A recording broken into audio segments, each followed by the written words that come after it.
I brought a tray of my late wife's famous smoked ribs to my son's house for Sunday dinner. My daughter-in-law screamed in front of her wealthy friends that she did not want an old construction worker ruining her aesthetic. I smiled and walked right out the door. But on Monday morning I canceled every single platinum card in her wallet.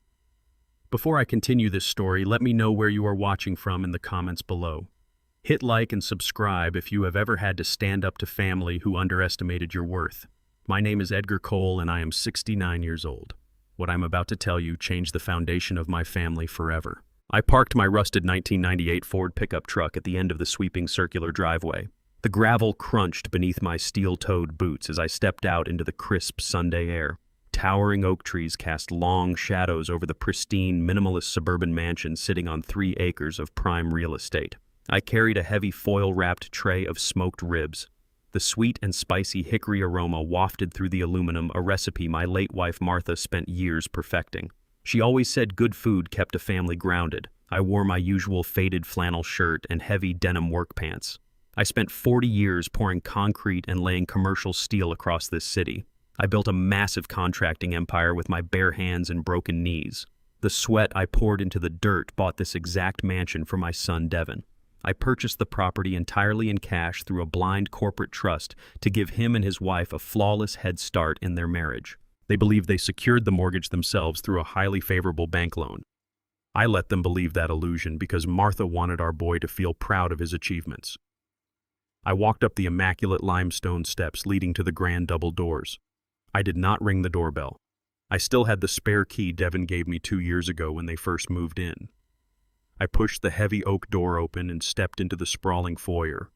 The house was painfully quiet except for the clinking of crystal glasses and the high-pitched laughter echoing from the open-concept kitchen.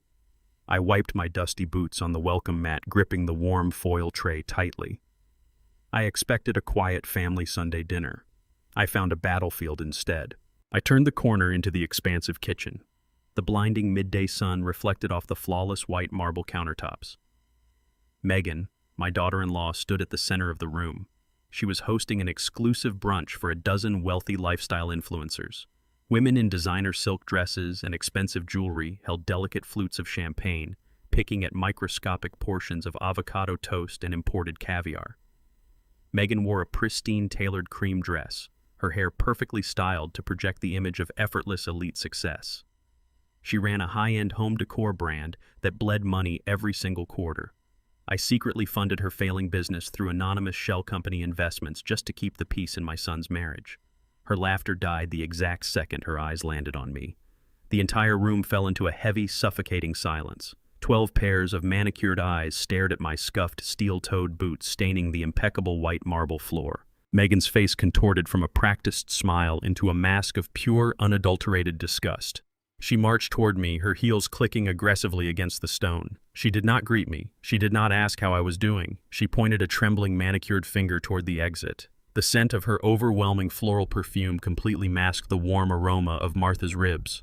"What are you doing here?" Megan hissed, her voice vibrating with venom. "I told Devin we were busy today." I held the tray forward slightly. "I brought the Sunday barbecue, Martha's recipe." Megan swatted the air as if the scent of the food offended her very existence. She turned to her audience of wealthy friends, ensuring her voice carried across the massive kitchen. "I do not want this old construction worker here ruining my aesthetic. Look at your boots. You are tracking dirt into a house you could never afford to step foot in." The insult sliced through the room like a razor. She looked at me not as a father-in-law, but as a stray dog that had wandered into a palace. She measured my worth by the fading fabric of my flannel shirt and the concrete dust on my jeans. I stood my ground, my posture straight. "I am Devin's father," I stated firmly. Megan scoffed loudly, tossing her blonde hair over her shoulder. "You are an embarrassment. Take your greasy food and leave before you completely ruin my brand launch." Done. I shifted my gaze past Megan's furious glare and looked directly at my son. Devin stood by the custom espresso bar in the far corner of the kitchen. He wore a crisp linen shirt and expensive Italian loafers. He held a crystal glass filled with orange juice and champagne. I paid for the Ivy League education that placed him in the high-stakes world of technology venture capitalism. I sacrificed my own comfort so he could sit in boardrooms and command respect. I expected the boy I raised to step forward. I expected the man whose tuition I paid with literal blood and sweat to put his wife in her place and defend his father. Devin looked up for a fraction of a second. His eyes met mine. I saw the flash of cowardice swimming in his pupils. He was entirely blinded by status and terrified of embarrassing his wife in front of her superficial audience. Devin slowly lowered his gaze to the pristine marble floor. He took a slow sip of his mimosa and turned his back to me. He said absolutely nothing. The silence in that kitchen was absolute. His refusal to speak cut significantly deeper than Megan's screaming insult. Megan attacked my clothes, but my own flesh and blood attacked my dignity. Martha had always warned me that giving a child everything would leave them valuing nothing.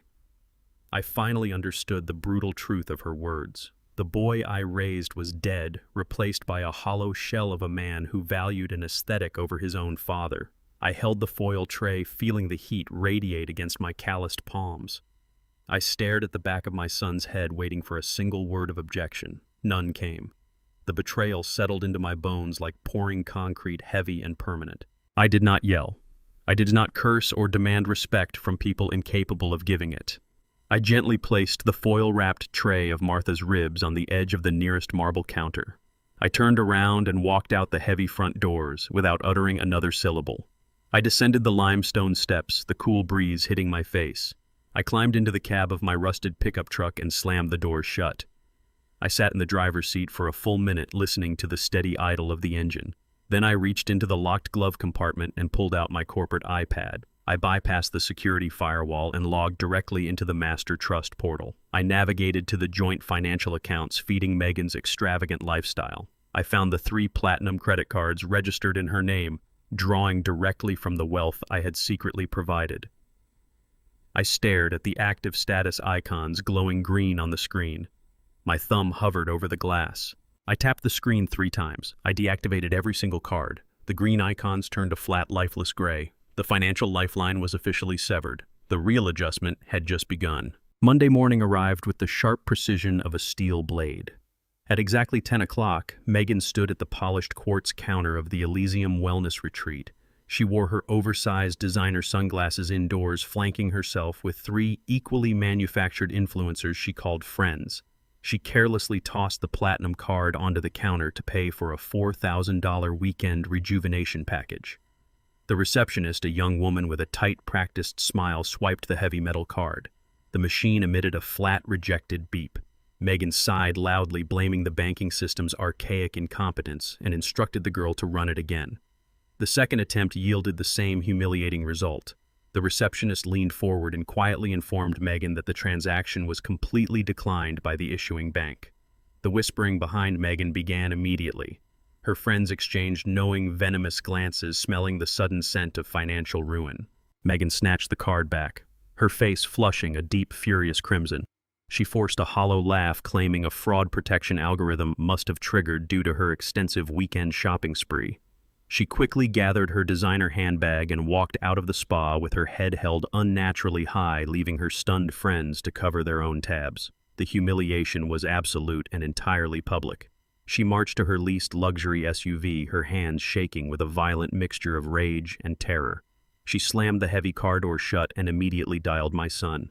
Devin sat in his corner office overlooking the downtown skyline, a premium commercial space he acquired simply to play the role of a successful tech venture capitalist. His phone rang incessantly. He answered to the sound of his wife shrieking about frozen accounts, declined transactions, and public embarrassment at her sanctuary. Devin opened his banking application on his dual-monitor desktop. He navigated directly to the Martha Memorial Trust, a shadow account I established a decade ago. I named it after my late wife to remind him of the woman who scrubbed floors and mended torn clothes so he could attend private tutors. Every first of the month, exactly $15,000 automatically transferred into his personal operating fund. Today, the balance displayed a stark, unyielding 0. Devin refreshed the page 3 times, assuming a catastrophic glitch in the financial matrix. When the numbers refused to change, a cold sweat broke across his forehead. He dialed the private wealth management line reserved for high-net-worth clients. A senior account representative answered promptly. Devin demanded an immediate fix to the system error, citing his status and his urgent need for liquidity. The representative placed him on a brief hold. When the man returned, his tone was entirely devoid of customer service warmth. The representative informed Devon that there was absolutely no technical error. The primary account holder had permanently revoked all secondary access privileges at exactly 2 p.m. on Sunday. Devon demanded the bank override the block immediately. The banker calmly reminded him of his true position in the world. Devon was merely an authorized user on a corporate trust fund, not the owner of the capital. Devon slammed the phone down, fracturing the plastic receiver. The illusion of his self-made empire cracked wide open. Without that monthly injection of my concrete money, his tech startup could not cover its own commercial lease, let alone Megan's failing lifestyle brand.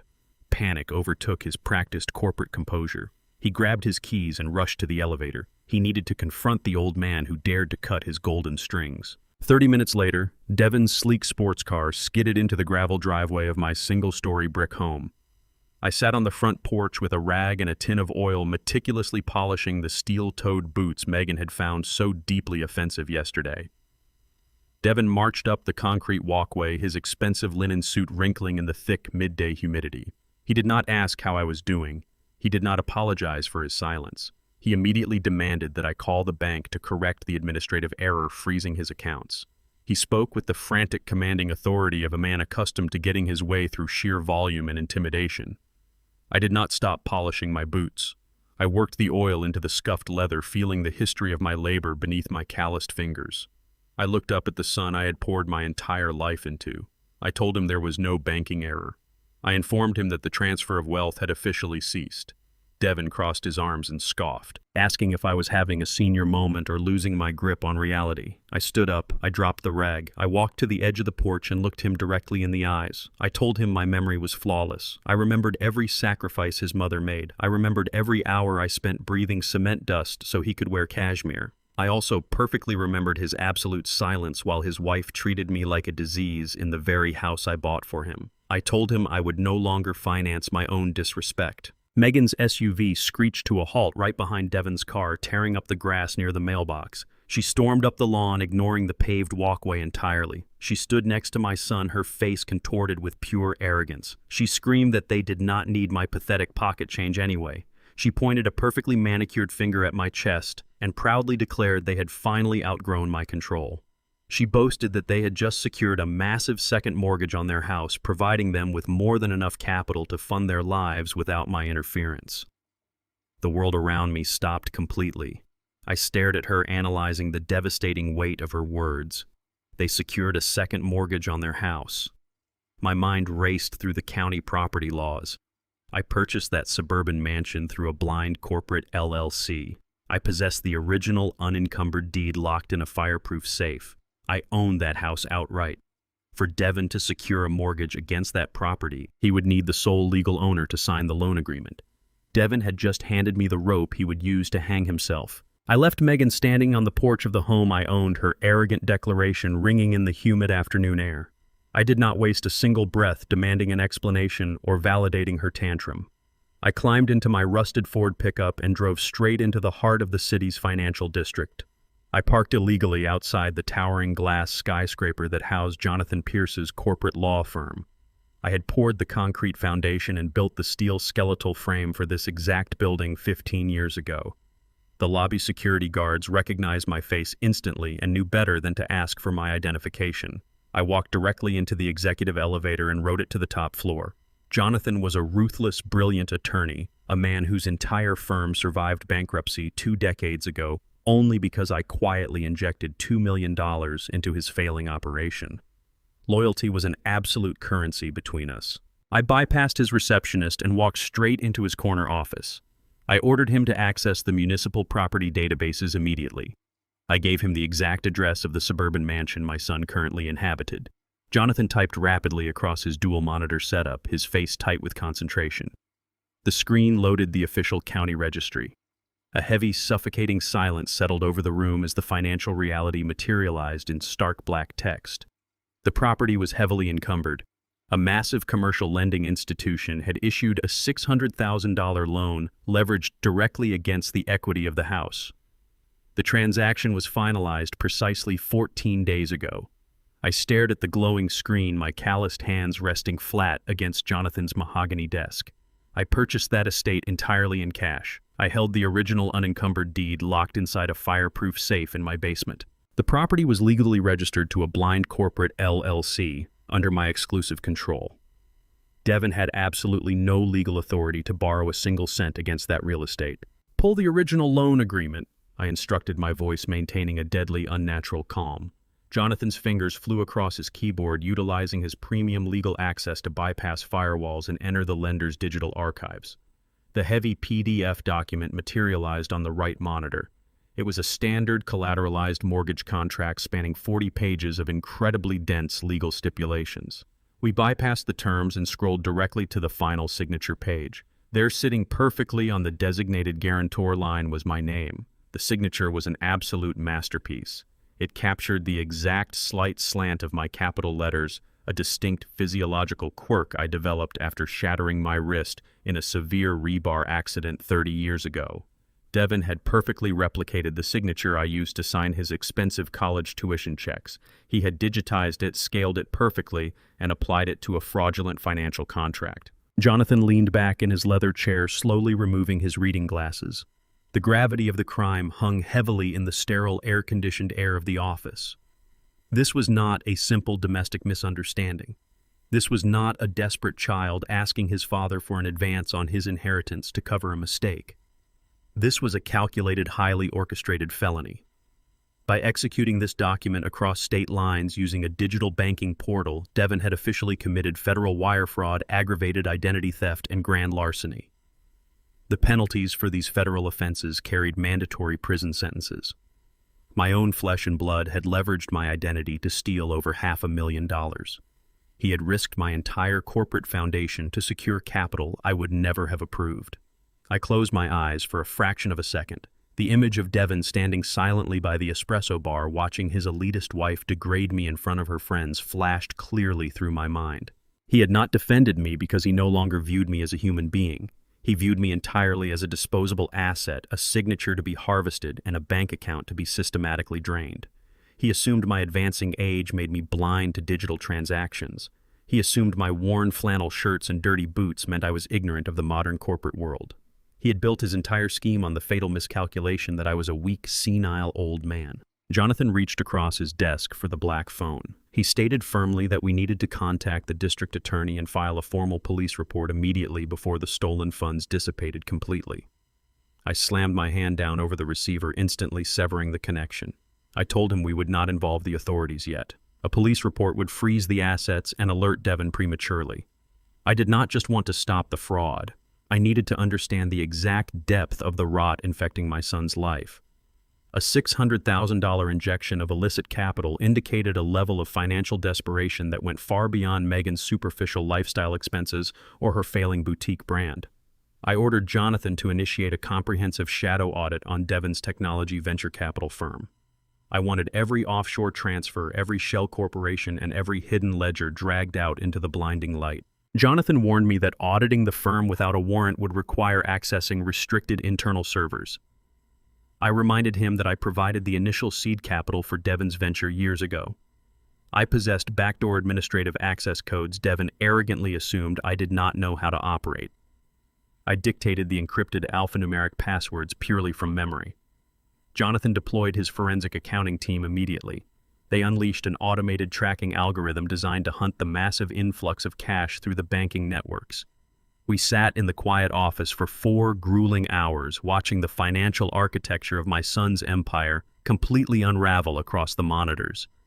The truth we uncovered was far more venomous than a simple theft. The forensic software finalized its sweep, highlighting a labyrinth of desperate transactions. Jonathan turned the primary monitor toward me. Devin's prestigious tech startup was an absolute phantom. It generated 0 actual revenue and possessed no viable products. The company was a hollow shell designed entirely to attract uneducated investors and fund his luxury facade. The $600,000 fraudulent loan did not go toward venture development or payroll. The algorithm tracked the funds transferring rapidly through 3 different Cayman Island accounts before depositing into the portfolio of a highly aggressive, unregulated private equity syndicate. Devin had borrowed money from incredibly dangerous, violent men to maintain the illusion of his wealth, and he had used my stolen identity to pay them off. He was drowning in toxic, inescapable debt. I told Jonathan to lock down the data servers and walked out of the building. I drove back to my dark, silent neighborhood. The rain began to fall in heavy, rhythmic sheets against the roof of my house.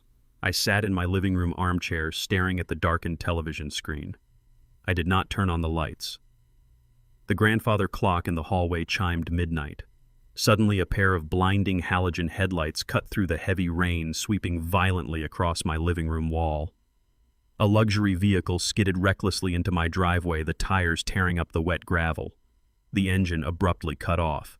Heavy, frantic footsteps pounded rapidly against the concrete of my front porch. The heavy oak front door shuddered under a frantic, rhythmic pounding. The grandfather clock in the hallway had just struck midnight. The torrential rain outside battered the roof, but the desperate knocking easily cut through the noise of the storm. I set my coffee mug on the side table, walked down the dark corridor, and pulled the deadbolt back. Devin stood on my porch, completely soaked, his expensive linen suit clinging to his shaking frame. His chest heaved as he gasped for air. He pushed past me without an invitation, stepping onto the hardwood floor and leaving a trail of muddy water in his wake. The polished, arrogant venture capitalist who had ignored my existence less than 48 hours ago was entirely gone.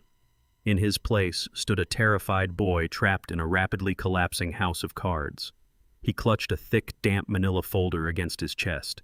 He thrust the folder toward me, his hands vibrating with a violent tremor. He claimed his technology firm had just hired a new corporate compliance officer. He insisted the board required immediate routine historical clearances regarding the origin seed capital I provided a decade ago. His voice cracked as he spoke, pitching higher than normal. He begged me to review and sign the documents tonight, blaming international time zones and investor deadlines for the midnight intrusion. He painted a picture of bureaucratic urgency. I looked at the dark circles under his eyes and the desperate sweat pooling at his temples. I knew he was not running from compliance officers. He was running from the shadow audit Jonathan Pierce had initiated hours ago. I took the damp folder from his trembling hands and walked toward the kitchen island. I spread the documents flat against the granite countertop under the harsh glare of the overhead pendant lights. Devin paced the length of the kitchen, his wet shoes squeaking against the floorboards. He pointed aggressively at the final page, urging me to just sign the bottom line so he could leave. He dismissed the dense paragraphs as standard corporate boilerplate entirely unworthy of my time. I ignored his frantic instructions. I pulled my reading glasses from my shirt pocket, slid them onto the bridge of my nose, and began reading the first page line by line. Devin groaned, running his hands through his wet hair, complaining that I was intentionally stalling his crucial business operations. I did not respond. I turned to the second page, digesting the complex legal architecture. It was a masterpiece of deceptive drafting. The first 3 pages contained legitimate, mundane corporate history. Page 4 held the poison. Buried beneath a wall of dense fiduciary jargon was a comprehensive retroactive transfer of power of attorney. The clause explicitly surrendered full authority over my medical directives, my corporate holdings, and my primary estate trust directly to my son. Devin was not simply trying to cover up the forged $600,000 mortgage. He was attempting to execute a bloodless coup.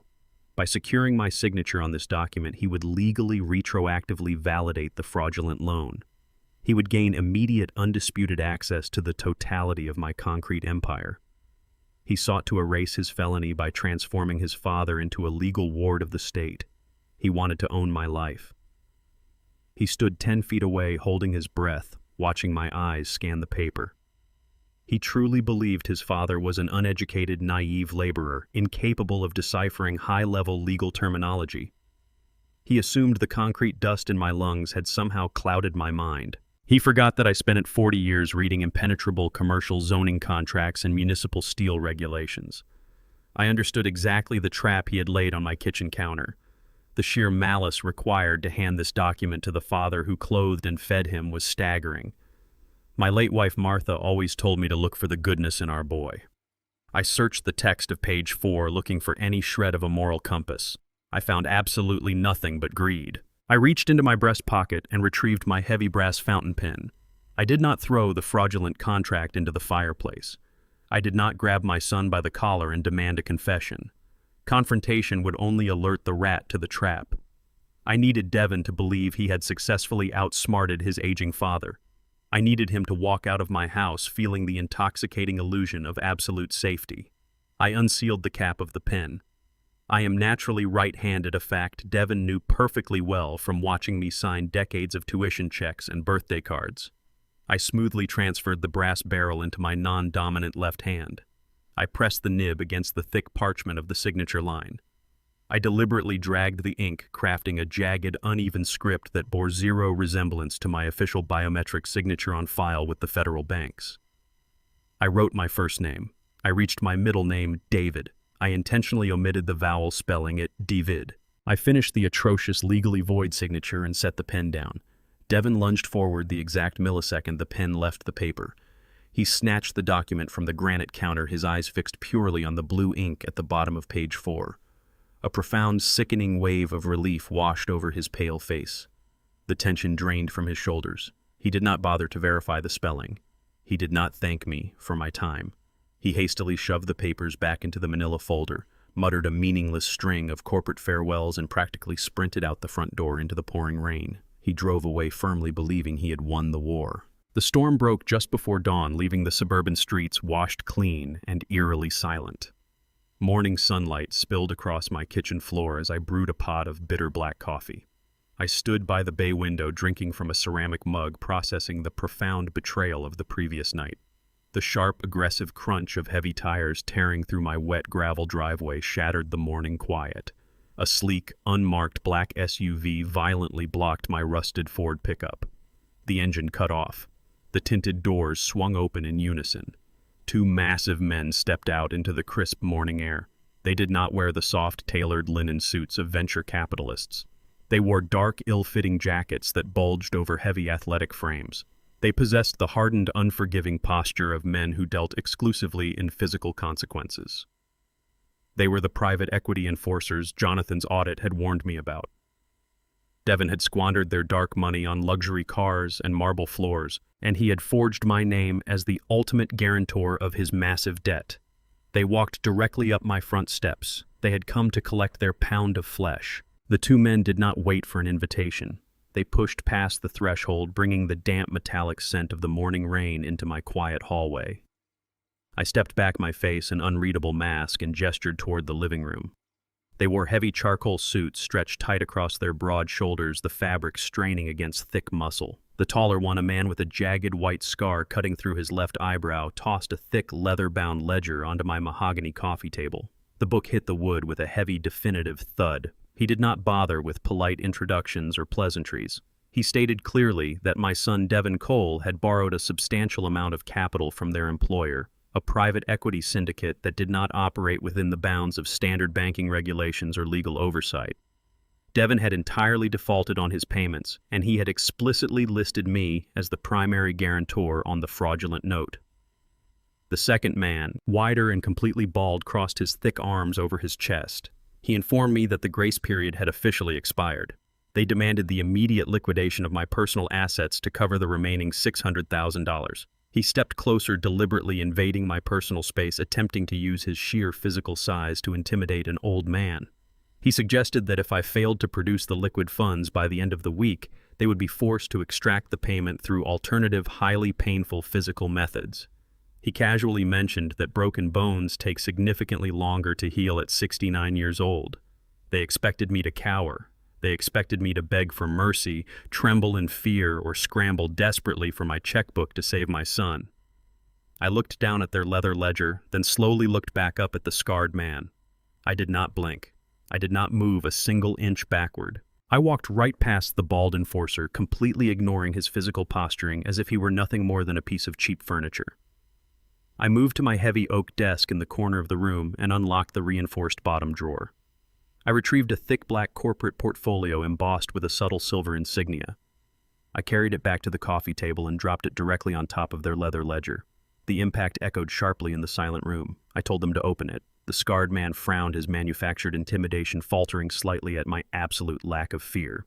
He flipped the heavy cover open. He stared at the primary documents resting on top. I watched his eyes scan the complex financial declarations, the holding company registrations, and the commercial real estate blueprints. I introduced myself properly. I told them my name is Edgar Cole, sole owner and majority shareholder of Cole Commercial Concrete. I explained that 40 years ago, I poured the foundation for the massive downtown high-rise where their syndicate boss currently leased his penthouse corner office. I detailed exactly how my company supplied the reinforced steel framing for the very parking garage where they parked their black SUV this morning. I informed them that my corporate entity held more liquid capital in a single operational account than their entire illegal syndicate circulated in a full fiscal year. I controlled the city's labor unions. I controlled the raw construction materials. I had the private cell phone numbers of the city council, the district attorney, and the chief of police programmed into my phone. I leaned forward, resting my scarred knuckles on the table, forcing them to meet my unwavering gaze. I explained the fundamental flaw in their crude intimidation tactic. I was not a fragile suburban retiree waiting to be bullied. I was the man who built the concrete infrastructure of this city from the dirt up. If they threatened to break my bones or touch my property, I promised them I would dismantle their employer's entire operation brick by brick. I would freeze their assets through aggressive corporate litigation, bleed their offshore accounts dry with endless legal injunctions, and ensure their boss lost his penthouse, his cars, and his freedom by Monday morning. The color drained completely from the scarred man's face. The bald man uncrossed his arms, taking a slow, involuntary step backward. The illusion of their dominance vanished instantly into the humid air. They had walked into a modest brick house expecting to extort an ignorant old man, and they suddenly realized they had cornered a lion in his own den. They recognized true systemic power, and they knew they were entirely outmatched. The heavy silence in the living room stretched until the air felt brittle and suffocating. The scarred man looked down at the corporate portfolio, then back at me, his aggressive posture entirely broken. He recognized the catastrophic error his employer had made by accepting a forged signature without verifying the identity and power of the guarantor. I did not wait for him to formulate an apology or an excuse. I took absolute control of the negotiation. I told them I refused to pay a single cent of the $600,000 Devon had stolen. However, I offered them a highly strategic alternative to walking away empty-handed. I proposed to purchase Devon's massive debt directly from their syndicate, effectively absorbing the loan into my own corporate holdings. I would pay them exactly 10 cents on the dollar. $60,000 in untraceable liquid cash transferred into their accounts by noon today. In exchange, they would sign over the original promissory note, relinquishing all financial and physical claims against Devon entirely to me. The two men exchanged a rapid, anxious glance. $60,000 was a massive, humiliating loss for their firm, but fighting Cole Commercial Concrete in open court would cost them millions and inevitably invite intense federal scrutiny into their illegal lending practices. Taking my brutal offer was their only viable exit strategy. The scarred man pulled an encrypted phone from his pocket and stepped onto the porch to make a hushed, frantic call to his superior. He returned less than 3 minutes later, his expression tight but defeated. They accepted the terms. We executed the digital transfer immediately. They handed over the original promissory note and walked out of my house with their heads hanging down. I held the heavy stamped paper in my hands. I now legally owned my son's entire financial ruin.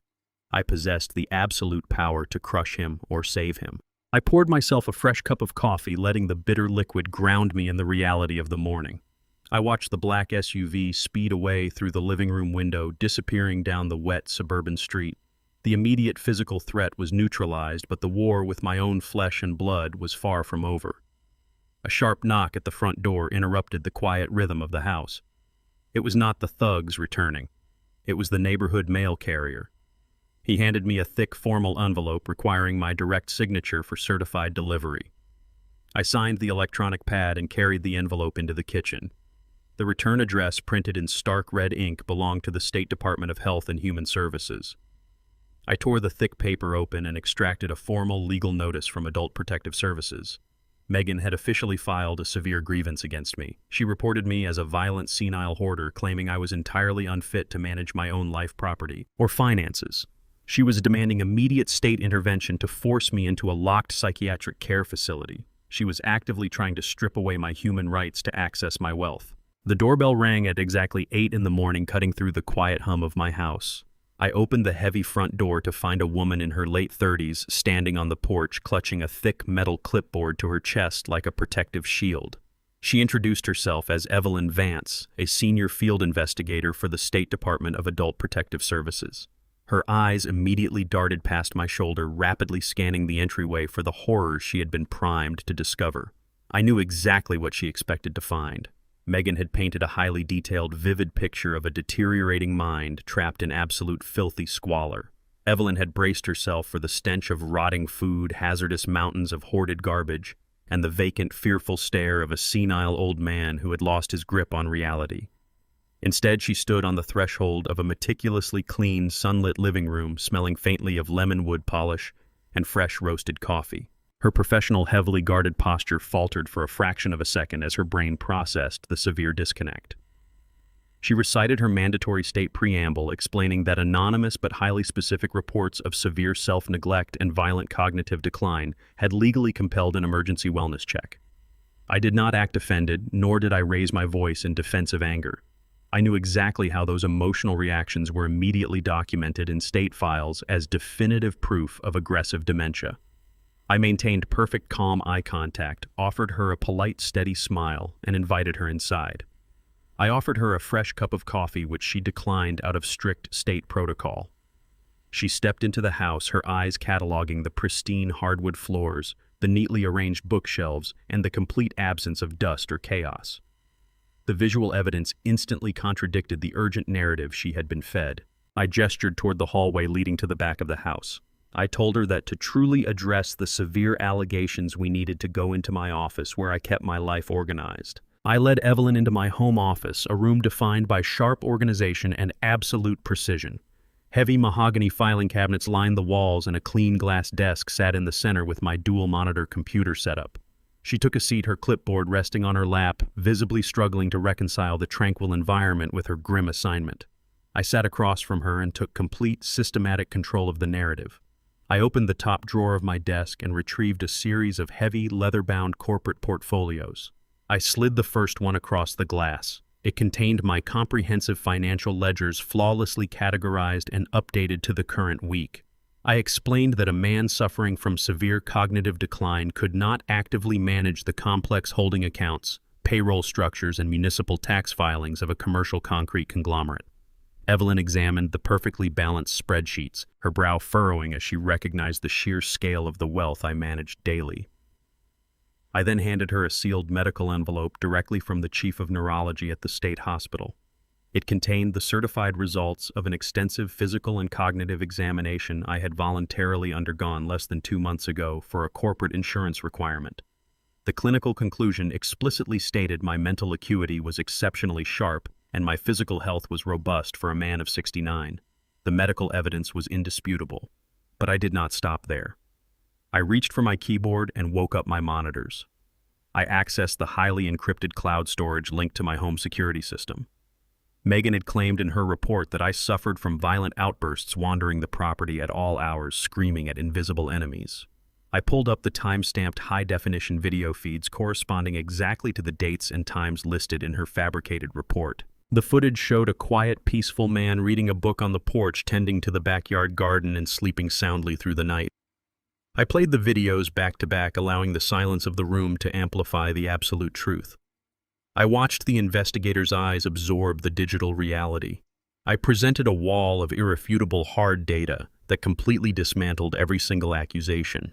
There were no missing pieces or emotional excuses. I simply let the pristine ledgers, the medical science, and the cold video evidence speak for me. Evelyn sat back in her chair and slowly closed the medical file. The rigid bureaucratic tension completely drained from her shoulders. She looked around the immaculate office, then down at the flawless financial portfolios, and finally up at me. A deep, heavy sigh escaped her lips. The realization washed over her face in real time. She was not here to rescue a vulnerable senior citizen. She had been weaponized by a greedy family member attempting to initiate a fraudulent and highly lucrative conservatorship. In her line of work, she dealt with genuine tragedy and severe neglect daily, and she deeply resented being used as an unwitting pawn in a malicious financial power grab. She placed her pen down on the glass desk. The professional detachment evaporated, replaced by a weary, empathetic anger.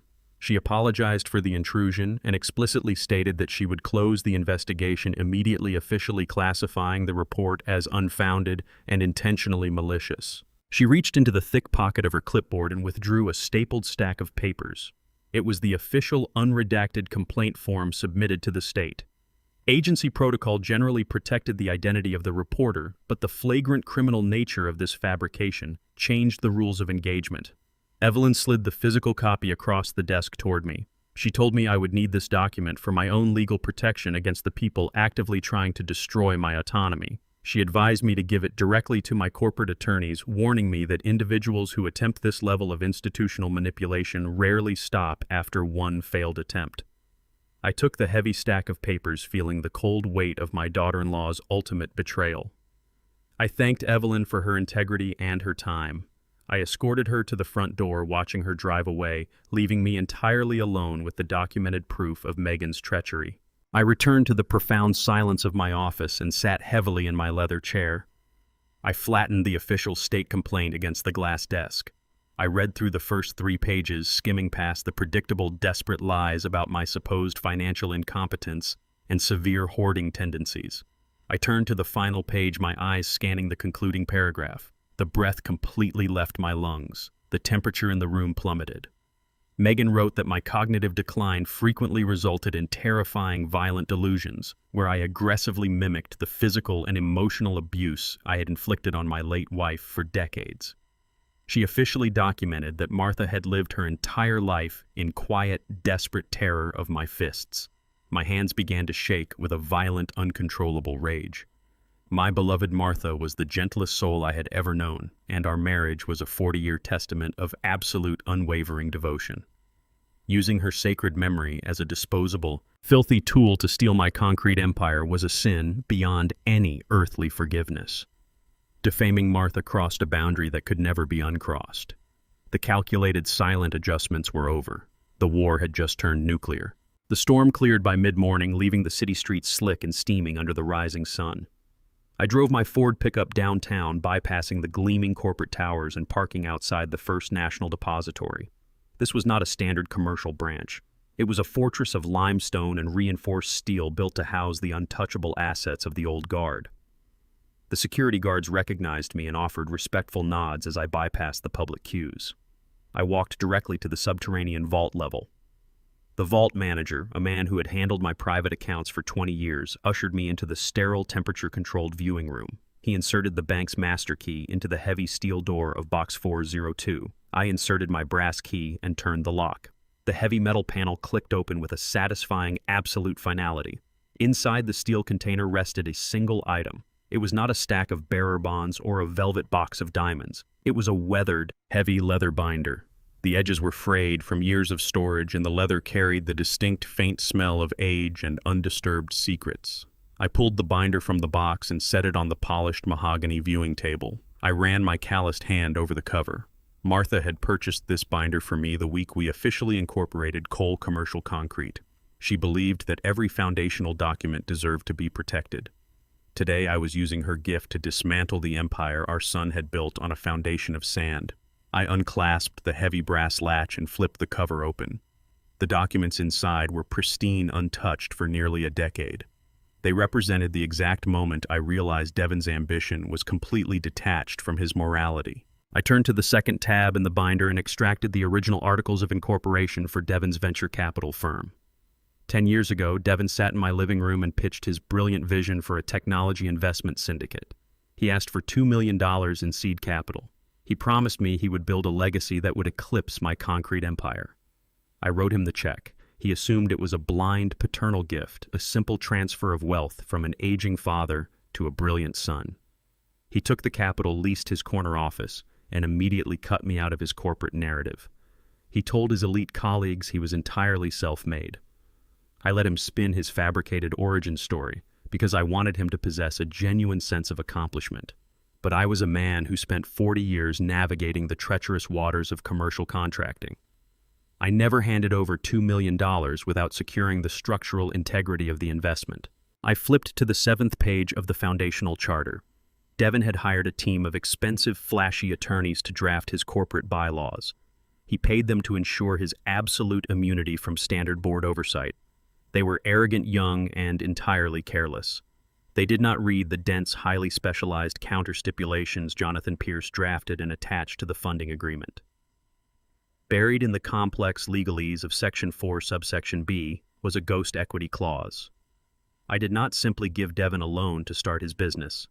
I secretly retained 51% controlling ownership of the entire venture capital firm. The clause was completely dormant, invisible to standard banking audits and tax filings, designed to activate under one singular non-negotiable condition. The controlling equity would instantly revert to my direct command upon the production of verified evidence indicating severe criminal mismanagement or federal fraud. Devin's flawless forgery of the $600,000 mortgage triggered the exact parameters of the trap I laid 10 years ago. I did not just hold the deed to his house. I held the master key to his entire professional existence. By forging my signature to satisfy his violent private lenders, Devin had legally handed me the absolute power to execute his firm. He built his castle on my land, and now I was reclaiming the dirt. I closed the leather binder, walked out of the bank, and drove straight to Jonathan Pierce's law office. The forensic shadow audit from the previous night had already provided the concrete evidence of Devin's federal wire fraud and embezzlement. I bypassed the receptionist and walked into Jonathan's corner office, dropping the leather binder directly onto his desk.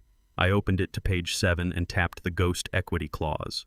Jonathan leaned forward, adjusting his glasses. A sharp, predatory smile broke across his face as he read the stipulations.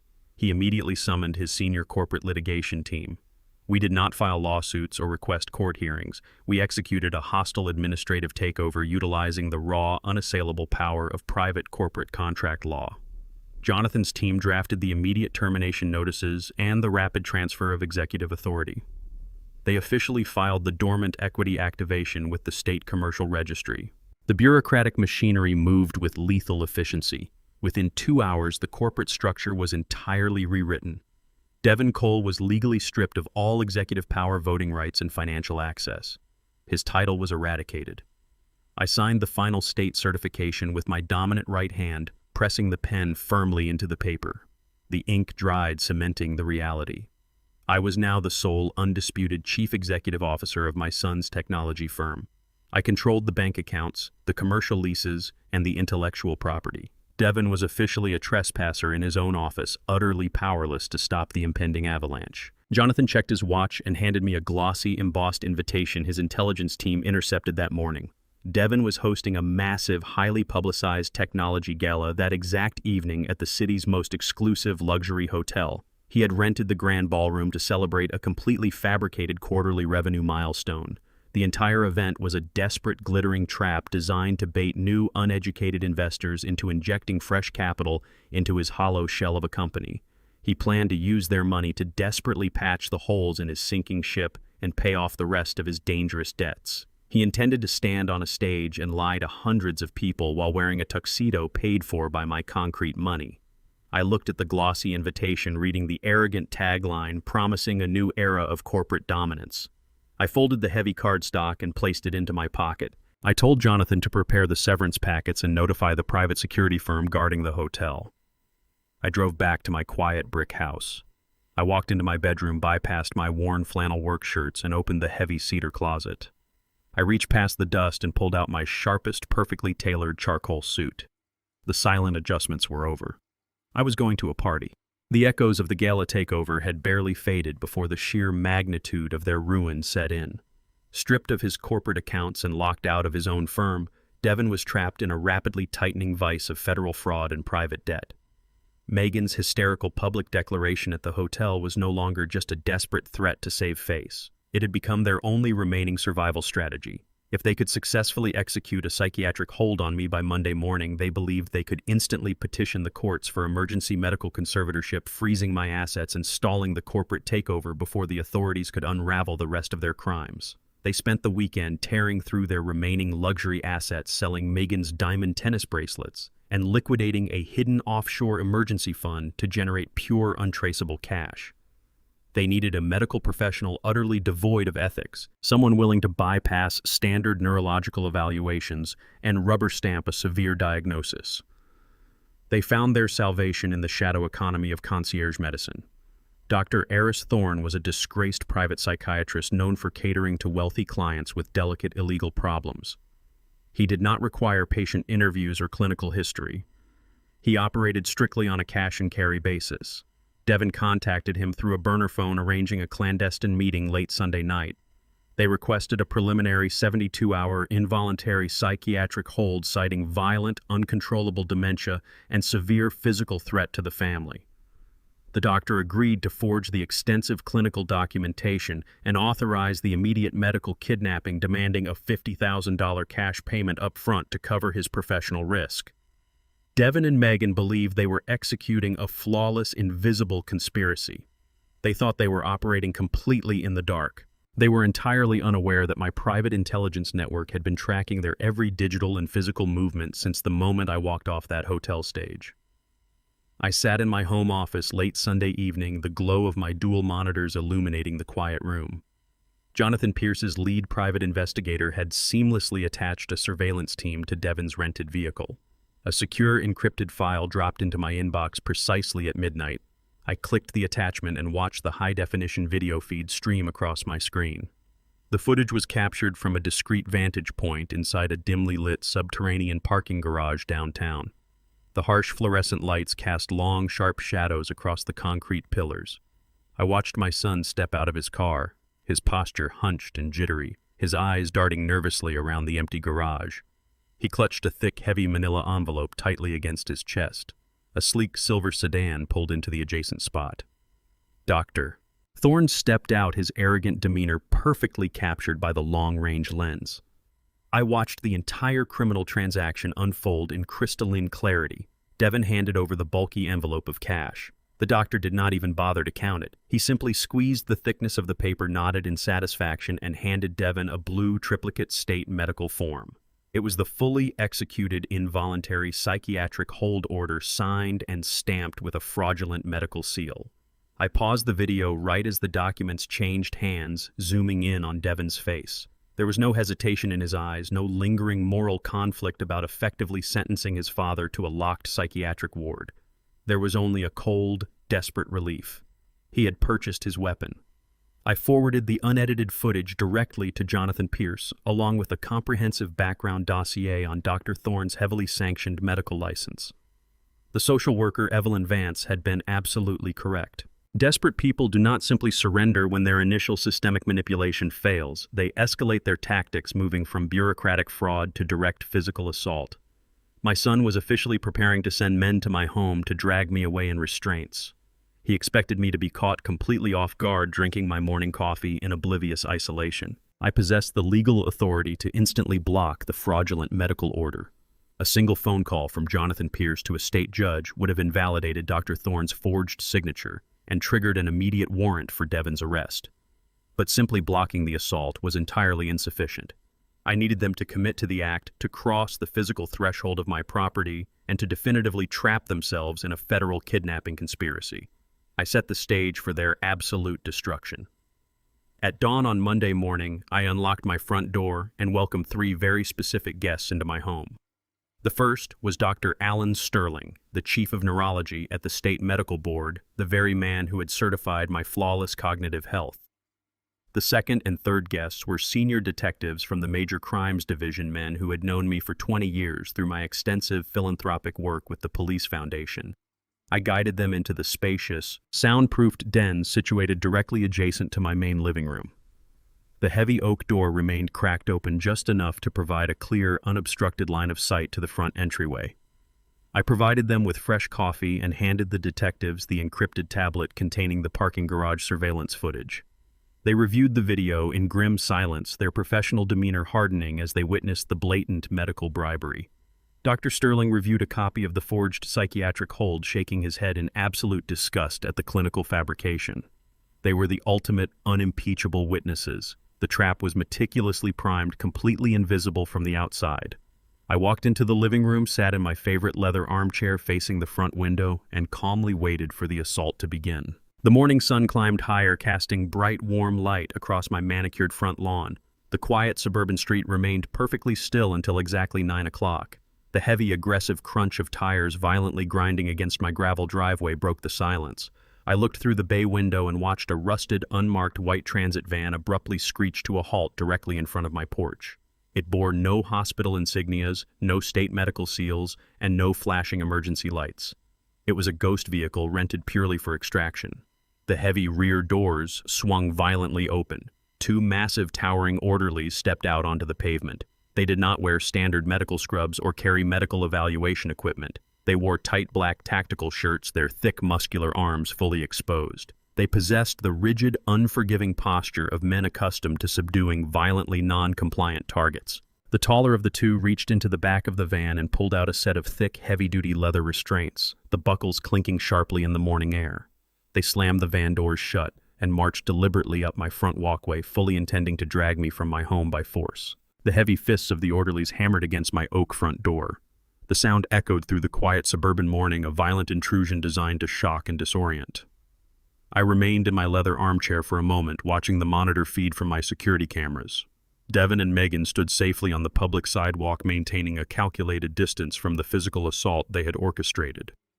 Megan held a crumpled tissue to her face, her shoulders shaking in a flawless theatrical display of heartbreak. She was actively performing for any neighbors peering through their blinds, painting the picture of a devastated daughter-in-law forced to commit a beloved family member for his own safety. Devin stood beside her with his arm wrapped protectively around her waist, projecting the image of a reluctant but responsible son executing a tragic duty. Their performance was nauseating. The pounding on the door intensified, accompanied by a sharp, authoritative shout demanding immediate entry. I stood up, smoothed the front of my shirt, and walked deliberately into the foyer. I unlatched the deadbolt and pulled the heavy door open. The two massive men crowded the threshold, their sheer physical bulk blocking the morning sunlight. The taller orderly thrust the blue triplicate state medical form directly toward my face. He did not bother with pleasantries or medical empathy.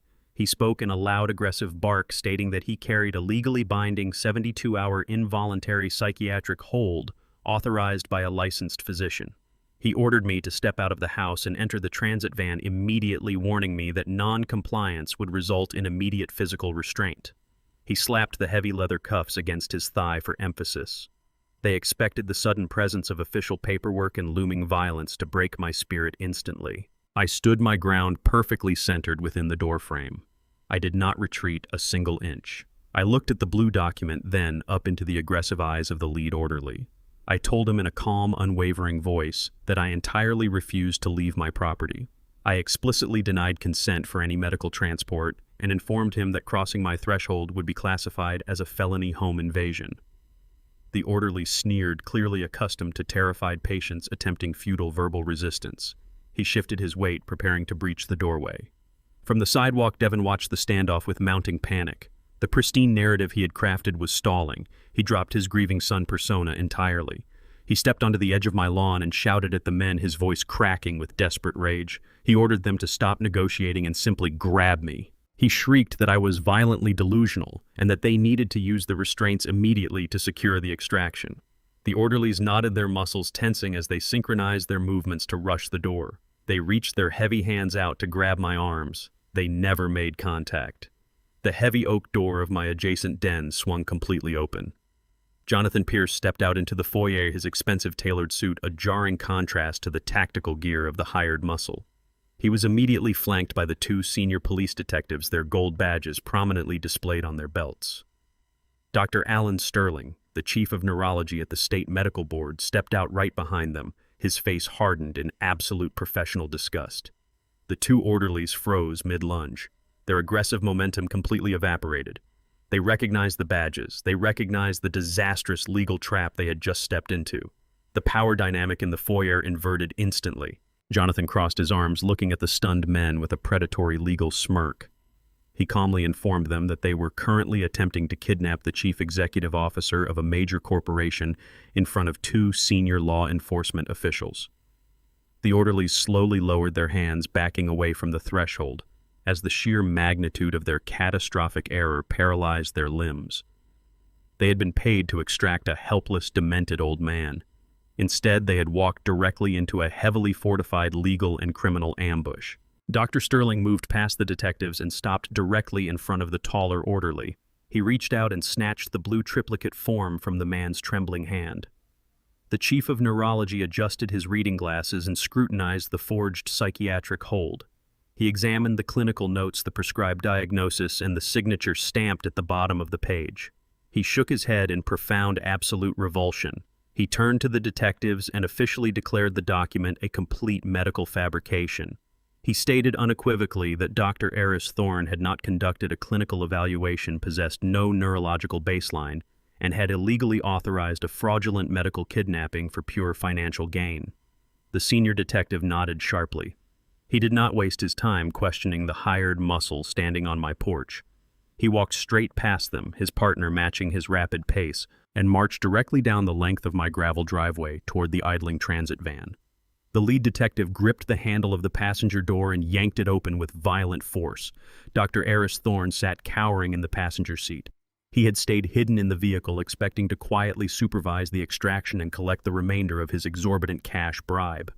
The detective reached into the van, grabbed the disgraced psychiatrist by the lapels of his expensive jacket, and dragged him out into the harsh morning light.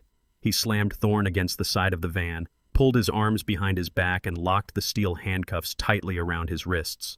The detective read him his Miranda rights loudly, officially arresting him for federal medical fraud, systemic corruption, and conspiracy to commit kidnapping. The doctor stammered incoherently, his lucrative shadow career utterly destroyed in less than 60 seconds. Devin and Megan watched the brutal arrest from the edge of the sidewalk. The theatrical tears had completely vanished from Megan's face. Her flawless aesthetic shield collapsed into a mask of pure, unadulterated terror. Devin took a trembling step backward, his chest heaving as the reality of his total ruin suffocated him. He realized his father had not just survived the ambush. His father had orchestrated their absolute destruction. The lead detective turned away from the handcuffed doctor and locked his eyes directly onto my son. He walked slowly up the driveway, his hand resting casually on his utility belt. He stopped 2 feet away from Devin and Megan. He did not offer a polite greeting. He stated with cold, unyielding authority that they were no longer simply grieving family members. He officially declared them primary persons of interest in an active, sprawling federal investigation.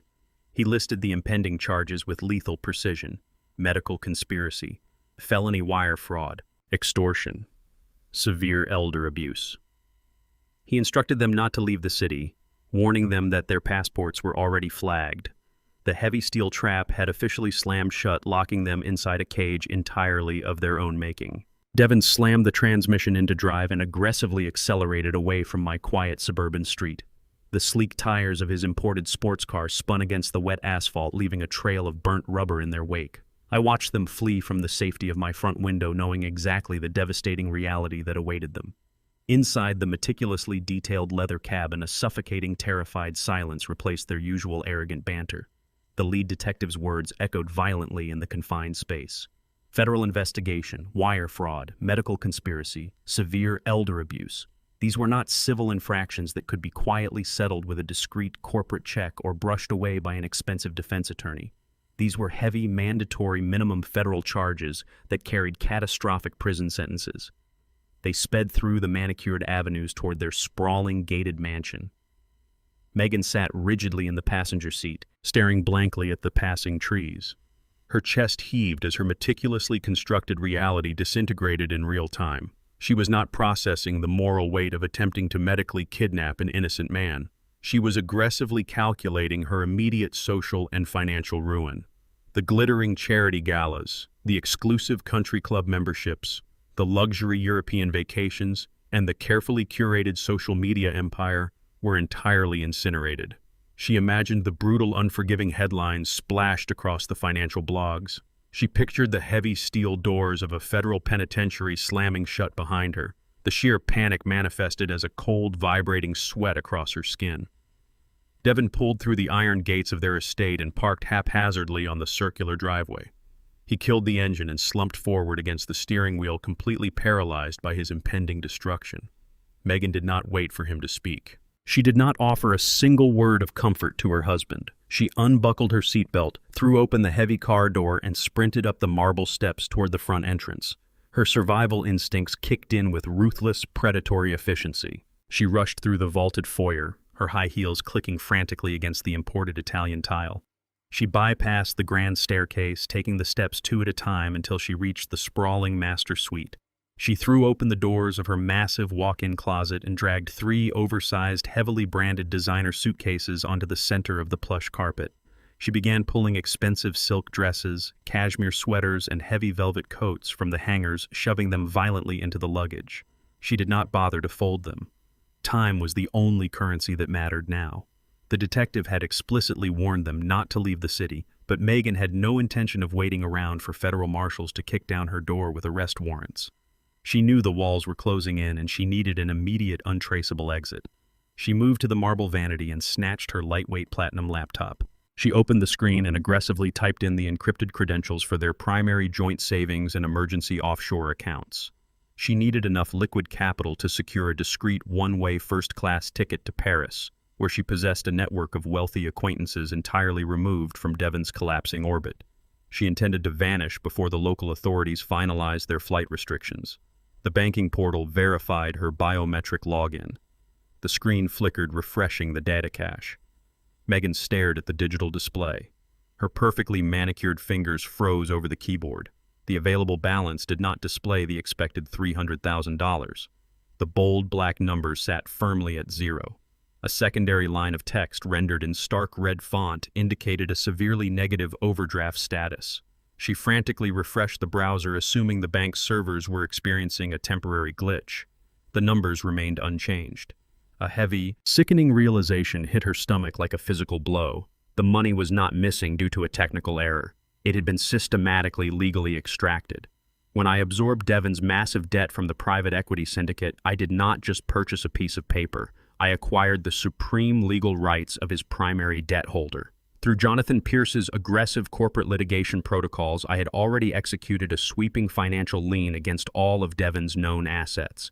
By the time they had arrived at my house with their hired muscle, my legal team had already frozen and drained every single cent of their liquid capital to satisfy the defaulted loan. Megan possessed 3 suitcases full of designer clothes and absolutely no means to escape. The heavy oak door of the master bedroom swung open. Devon stood in the doorframe, his expensive suit disheveled, his face pale and completely hollowed out by fear. He looked at the open suitcases overflowing with clothes. He looked at the glowing laptop screen reflecting his absolute financial zero. He looked at his wife standing rigidly by the vanity, preparing to abandon him to the federal authorities. The paralyzing fear instantly transformed into a bitter, venomous rage. He stepped into the room, his voice shaking with furious disbelief. He asked her if she was seriously running away while he faced a decade in a federal penitentiary. Megan slammed the laptop shut. The polished, supportive facade she had maintained for years instantly dissolved, leaving behind nothing but cold, naked ambition. She did not apologize. She shrieked that she refused to spend the best years of her life visiting a convicted felon behind bulletproof glass. She screamed that the entire foundation of their marriage was built on a massive, pathetic lie. She viciously dismantled his fragile ego, declaring that he was nothing more than a hollow imitation of his successful father. She admitted with brutal, unapologetic clarity that she had never truly loved him. She had only loved the intoxicating illusion of his wealth, the status of his fabricated venture capital empire, and the endless luxury his stolen money provided. Now that the money was gone and the illusion was shattered, he was utterly useless to her. Devon stepped forward, his face contorted in agony, screaming back that she was a parasite who happily spent the money she knew was stolen. Their voices echoed violently against the high ceilings, a catastrophic implosion of a partnership built purely on greed and systemic deception. The bitter, deafening screams echoing through the master suite were suddenly interrupted by a sharp, rhythmic pounding from the first floor. The sound vibrated heavily against the massive mahogany front door. Devon and Megan instantly froze, their violent argument evaporating into the cold, terrifying reality of their situation. The heavy silence rushed back into the room, broken only by their rapid, shallow breathing. Megan's eyes went wide with sheer terror. She looked at the window, then back at Devon, her voice dropping to a frantic, terrified whisper. She assumed the federal agents had already arrived with the arrest warrants. Devon slowly backed out of the bedroom, moving down the grand staircase with hesitant, trembling steps. The pounding struck the heavy wood again, relentless and demanding. Devon reached the marble foyer and crept toward the tall, frosted glass panels flanking the front door. He peered through the translucent glass, expecting to see a squad of tactical police officers in heavy body armor. He did not see flashing red and blue lights. He did not see law enforcement badges. Standing on the sprawling front porch was a single, unremarkable man in a crisp uniform shirt holding a thick metal clipboard. Devin unlatches the deadbolt with trembling fingers and pulls the heavy mahogany door open. The man standing on the sprawling porch does not introduce himself. He does not offer a polite smile or apologize for the early intrusion. He simply looks at his clipboard and asks to confirm the legal identity of Devin Cole. Devin nods mechanically, his throat suddenly too dry to speak. The man pulls a thick, legal-sized manila envelope from beneath the metal clip of his board. He presses it firmly against Devin's chest, marks a quick signature on his tracking sheet, and turns away, disappearing down the long walkway into the gray morning mist. Devin closes the door, his hands shaking so violently he can barely grip the thick paper. He tears the seal open, pulling out a heavy stack of documents stamped with the official seal of Jonathan Pierce's law firm. Megan creeps down the grand staircase, her face pale and drawn, demanding to know what has been delivered. Devin ignores her completely. His eyes scan the aggressive legal jargon.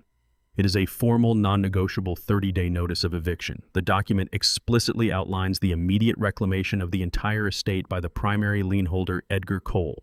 The text details the catastrophic breach of the original deed and the fraudulent mortgage execution that instantly triggered the total forfeiture of the property.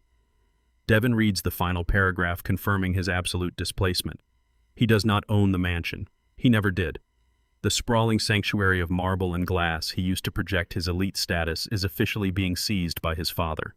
The paper slips from his fingers, scattering across the immaculate floor. The sheer magnitude of his ruin shatters Devin's remaining pride into jagged pieces.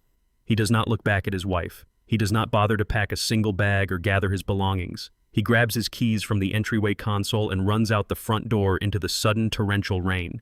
He throws himself into his leased silver Mercedes, slamming his foot against the accelerator. He speeds through the slick, treacherous streets toward the suburbs, his tires hydroplaning violently around the sharp corners. The windshield wipers struggle frantically against the heavy downpour, matching the chaotic panic consuming his mind. He pulls into my driveway, the car skidding wildly on the wet gravel before coming to a harsh sliding halt. He leaves the engine running and the driver's door wide open. He sprints up the walkway, the heavy storm soaking his expensive suit in seconds and matting his dark hair flat against his forehead. He throws himself onto my concrete porch. He falls directly to his knees, ignoring the sharp pain as bone meets stone.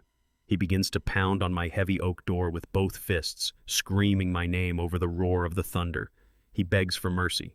He shrieks that his actions were a terrible mistake, a catastrophic lapse in judgment born from overwhelming corporate stress. He wildly shifts the entirety of the blame onto his wife. He claims Megan manipulated his finances, poisoned his mind against me, and engineered the forged documents while he was distracted by investor deadlines. He paints himself as a tragic victim of a greedy, manipulative woman. He desperately hopes his father will revert to the forgiving, supportive man he successfully exploited for a decade. He crawls forward, pressing his wet face against the wood, crying out for salvation. The heavy deadbolt clicks loudly, cutting through his hysterical apologies like a blade. I pull the door open and stand in the threshold. I look down at my son. He is kneeling in a puddle of rainwater, his hands clasped tightly together, begging for a financial and legal resurrection. I do not feel a single ounce of pity. I do not reach out to pull him inside out of the cold storm. I do not offer him a warm towel or a cup of coffee. I reach into the breast pocket of my trousers and retrieve my smartphone. I navigate to the encrypted audio file Jonathan Pierce forwarded me from the hidden parking garage exchange. I tap the screen and turn the volume to maximum. The crisp, undeniable sound of Devin's own voice plays loudly through the speaker. The recording captures his exact words from the previous night, coldly negotiating the $50,000 cash bribe to secure the fraudulent psychiatric hold. The audio replays his arrogant tone and his calculated instructions to lock his father away in a state ward. Devin freezes instantly.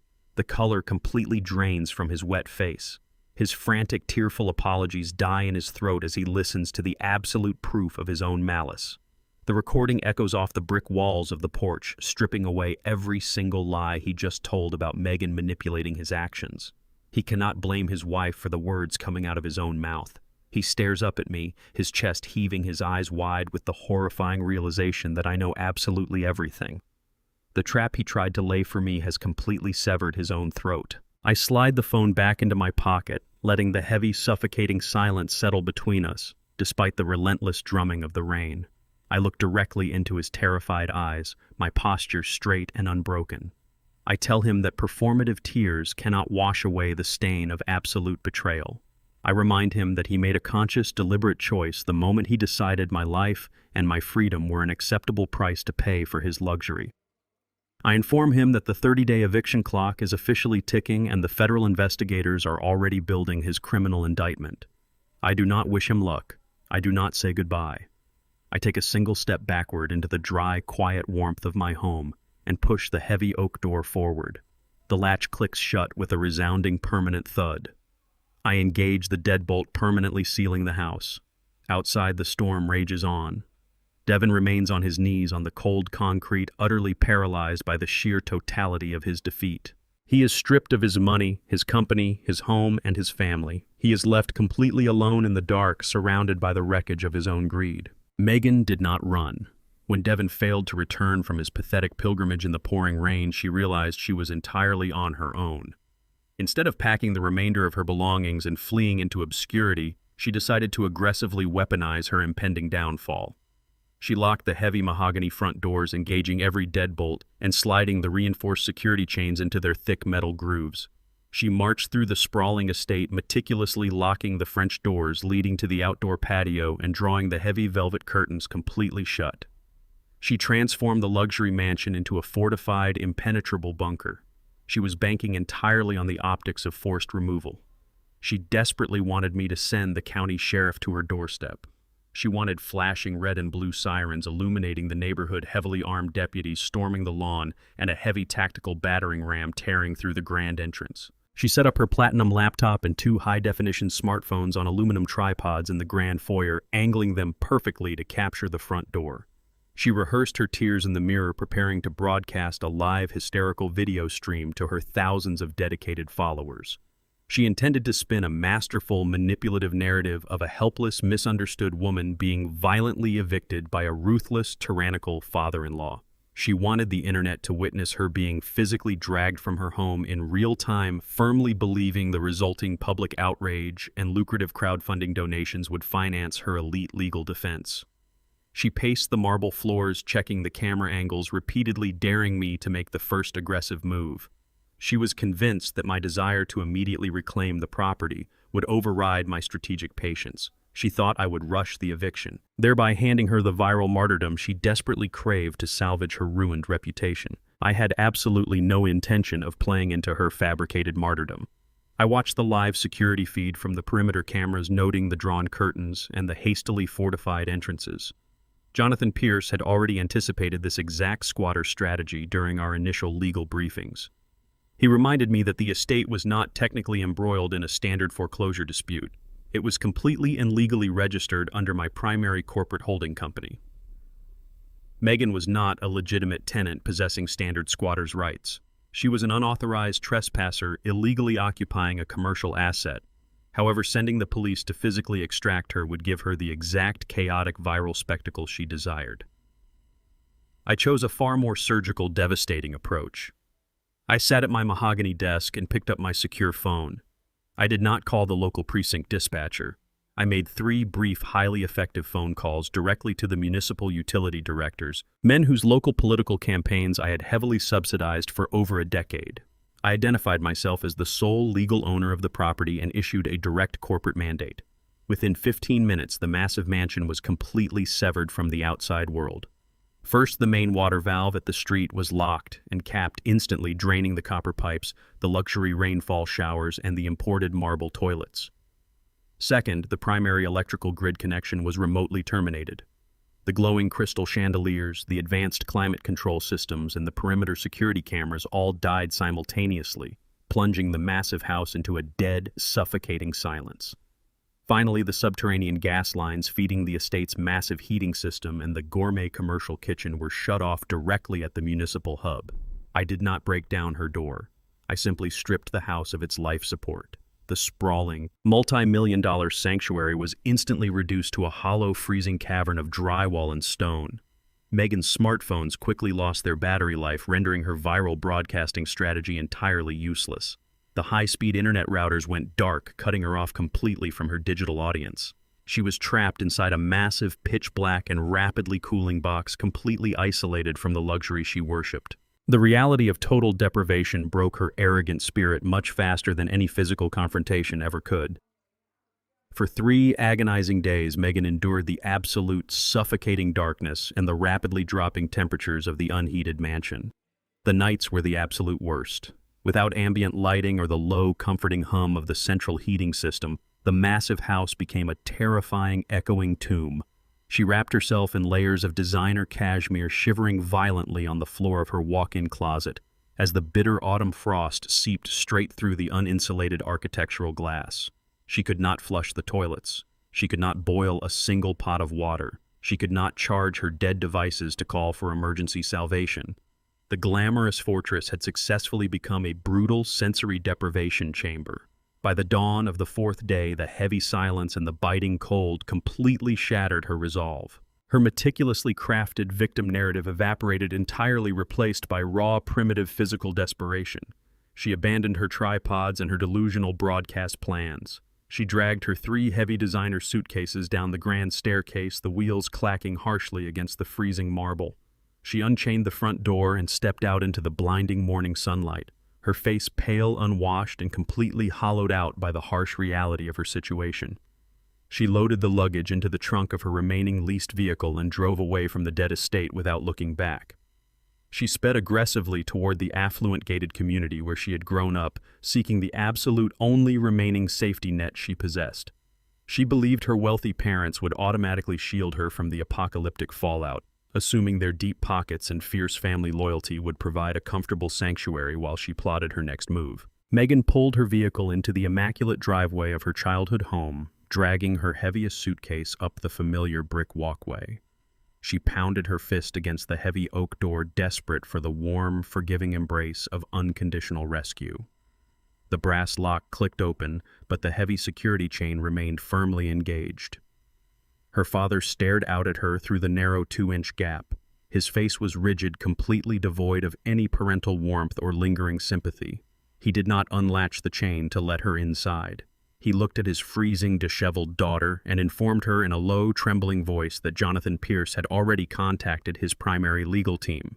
He explicitly stated that my attorneys had provided them with the undeniable documented evidence of her medical conspiracy and the impending federal indictments for severe elder fraud. He told her that their lucrative family business and pristine social standing could not survive the catastrophic collateral damage of harboring a federal fugitive. He stated firmly that theatrical tears and hollow apologies could not mitigate the absolute toxicity she now carried. He looked his own daughter directly in the eyes and told her that she was entirely on her own. He gently pushed the heavy door forward. The latch clicked shut with a resounding permanent thud, locking her out in the cold. Devon sat on the edge of a stained, sagging mattress in a severely dilapidated motel on the extreme industrial outskirts of the city. The transition from a sprawling multi-million-dollar estate to a humid 80-square-foot cinder-block room had taken less than 72 hours. The constant rumble of freight trucks idling at a nearby way station rattled the single cracked window pane. He possessed nothing but the damp, ruined suit he had worn when his father locked him out in the rain, and a plastic grocery bag containing a cheap prepaid cellular phone and a toothbrush. The profound isolation was absolutely deafening. He had spent the previous 3 days frantically calling former venture capital colleagues, fraternity brothers, and elite social club acquaintances. Every single call had gone directly to voicemail. His name had become radioactive the moment the financial blogs reported his termination and the impending federal fraud investigation. Nobody was willing to risk their own pristine corporate reputation to shelter a man actively targeted by both the authorities and Edgar Cole. Devon stared blankly at the peeling yellow wallpaper, his stomach twisting with a sharp, primitive hunger he had never experienced in his entire privileged existence. He had exhausted the last wrinkled $20 bill from his wallet on a room deposit and a single bottle of cheap water. The dead silence of the dingy room was suddenly shattered by 3 heavy, aggressive blows against the flimsy plywood door. The sudden noise made him flinch. The cheap brass chain rattled violently against the frame. Devon slowly stood up from the mattress, his heart hammering wildly against his ribs. He approached the door with a desperate, pathetic flare of hope. He genuinely believed that his father had finally relented, that Edgar had come to the bleak motel to offer him a final chance at redemption. Devon unhooked the rusted security chain and pulled the door open, his face instantly softening into a practiced expression of absolute contrition. The rehearsed apology died instantly in his throat. It was not his father standing on the cracked concrete walkway. He found himself staring into the cold, unforgiving faces of two broad-shouldered men wearing impeccably tailored charcoal suits. They did not resemble local law enforcement or standard process servers. They possessed the calculating, predatory demeanor of elite corporate mercenaries. The taller man stepped smoothly over the threshold, forcing Devon to stumble backward into the cramped room. He did not ask for permission to enter. The second man followed, closing the door firmly behind them to seal off the space. The lead agent pulled a sleek leather folio from his interior pocket and calmly introduced himself as a senior asset recovery specialist for Apex Financial Solutions. Devon's blood ran completely cold. Apex was notoriously recognized within the venture capital sector as a ruthless, highly aggressive debt collection syndicate. They were the firm that elite banks contracted to liquidate uncooperative billionaires. The agent did not offer a handshake. He casually flipped open the folio, retrieving a thick stack of legally bound court orders. He informed Devon that Edgar Cole had not simply retained the massive, fraudulent loan portfolio used to fund the hostile takeover. Edgar had weaponized the debt. He had officially and legally sold the entire multi-million-dollar liability to Apex for pennies on the dollar. By liquidating the debt to a third party, my son's financial obligations were no longer a private family matter that could be negotiated, delayed, or forgiven over time. The massive debt was now the exclusive property of a soulless corporate machine, highly incentivized to hunt down every single dime. The second agent stepped forward, his eyes scanning the pathetic, dilapidated motel room with absolute disgust. He informed Devon that their firm had already secured expedited civil judgments based on his explicitly documented admissions of wire fraud. They did not care about the impending federal criminal charges or his rapidly deteriorating living conditions. Their singular mandate was permanent, inescapable financial extraction. Devon stood paralyzed against the wall, realizing his father had engineered a financial prison far more devastating than any physical jail cell. He had outsourced his son's ruin to relentless professionals. The lead agent extracted a crisp, watermarked legal document from the back of the folio and pressed it firmly into Devon's trembling hands. He instructed him to read the specific terms of the civil judgment. The dense legal text outlined a permanent, unyielding wage garnishment order that had already been approved by a state judge. The agent spoke with a chilling, mechanical clarity. He informed Devon that effective immediately, Apex Financial Solutions held the legal right to seize exactly 70% of any future income he ever generated. It did not matter if he somehow secured another executive position or was forced to flip burgers in a fast food kitchen. Every single paycheck, tax refund, and government benefit he received would be instantly intercepted and drained before the funds ever hit his bank account. The mathematical reality of the sentence was absolute. The principal balance of the stolen venture capital loan, compounded by the exorbitant penalty interest rates and maximum legal fees, ensured that the debt could never be mathematically satisfied. The agent looked directly into Devon's terrified eyes and delivered the final crushing blow. He stated that the aggressive garnishment order was legally binding for the next 40 years. Devon was effectively sentenced to a lifetime of indentured servitude. He would spend the rest of his natural life working solely to enrich the collection firm, surviving on 30% of a minimum wage salary while carrying the social stigma of a convicted felon. His financial future was not simply damaged, it was completely and permanently eradicated. The agents did not wait for a response. They turned in perfect unison, opened the flimsy plywood door, and walked out into the humid afternoon air, leaving the crushing legal judgment resting heavily in Devon's hands. Devon dropped the papers onto the stained carpet, his breathing shallow and rapid. The sheer magnitude of the 40-year financial sentence completely suffocated him. A sharp, violent cramp ripped through his stomach, a brutal reminder of his immediate primitive reality. He had not eaten a single solid meal in 2 days, and his bank accounts remained entirely frozen by the federal authorities. He desperately needed untraceable liquid cash just to survive the week. He snatched the cheap prepaid phone from the mattress, his fingers flying across the cracked screen. He pulled up an old contact number he had memorized years ago. Long before the fraudulent venture capital firm, he had purchased a pristine, fully restored 1968 Ford Mustang. He had hidden the vintage muscle car in a discreet, climate-controlled rental storage unit on the opposite side of the county, keeping the asset completely off the official corporate ledgers. It was his absolute last remaining lifeline. He dialed the number of an underground exotic car broker known for executing rapid cash-only transactions without asking for titles or legal clearances. He held the phone to his ear, listening to the continuous ringing, preparing to trade a classic masterpiece for pure survival money. The industrial park on the outskirts of the city was a sprawling, neglected maze of corrugated metal buildings and cracked asphalt. Devin stood shivering inside the damp concrete walls of his rented storage unit. The harsh, buzzing overhead bulb illuminated the flawless cherry-red paint of his vintage 1968 Ford Mustang. It was a pristine, roaring automotive masterpiece he had meticulously restored using the stolen capital from my firm, keeping the asset entirely off his official corporate ledgers. He paced back and forth across the oil-stained floor, clutching his cheap prepaid phone, waiting for the underground exotic car broker to arrive. A matte black luxury sedan finally pulled through the rusted security gates and parked parallel to the open storage bay. A man in a dark tailored trench coat stepped out carrying a heavy aluminum briefcase. He did not offer a polite introduction or shake my son's hand. He walked slowly around the vintage muscle car, running a practiced, highly critical eye over the immaculate chrome trim and the custom leather interior. Devin stood by nervously, his heart hammering against his ribs in a chaotic rhythm. He demanded $60,000 to relinquish the vehicle. The broker scoffed loudly, fully aware that Devin was operating completely off the grid and lacked any leverage whatsoever to negotiate a fair market price. He placed the aluminum briefcase on the gleaming hood of the Mustang and snapped the heavy metal latches open. Inside sat exactly $40,000 in tightly banded, unmarked $100 bills. He stated firmly that $40,000 was the absolute maximum cash offer for a rapid, unverified title transfer. Devin stared intensely at the thick stacks of currency.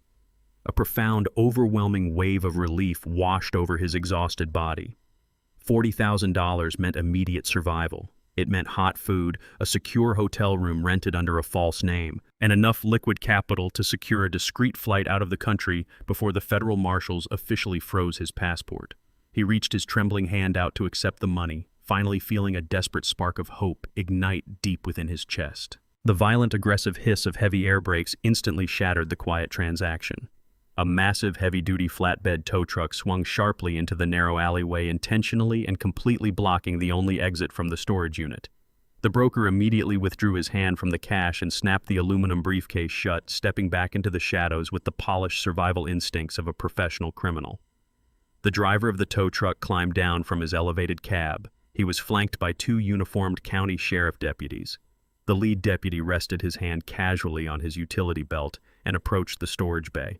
His eyes locked directly on the vintage Mustang. Devin stepped forward, his voice cracking sharply as he demanded to know what was happening. He yelled that he was conducting a private transaction and owned the vehicle outright. The deputy completely ignored the frantic, high-pitched protest. He pulled a heavy, stamped legal document from his metal clipboard and pressed it firmly against Devin's chest. It was a court-ordered repossession mandate executed directly by Jonathan Pierce. Devin stared at the dense legal paperwork in absolute horror. He shrieked that there was a catastrophic mistake, claiming he had paid for the car in pure cash 3 years ago. He had completely forgotten the structural reality of his own staggering arrogance. When he initially purchased the vehicle, he had used a corporate holding account to bypass exorbitant luxury taxes. That specific corporate account was entirely owned and registered under my name. The legal title of the classic Mustang had always belonged to me. It was never his car to sell. The broker realized instantly that the transaction was fundamentally illegal. He did not say a single word of farewell or offer a shred of sympathy.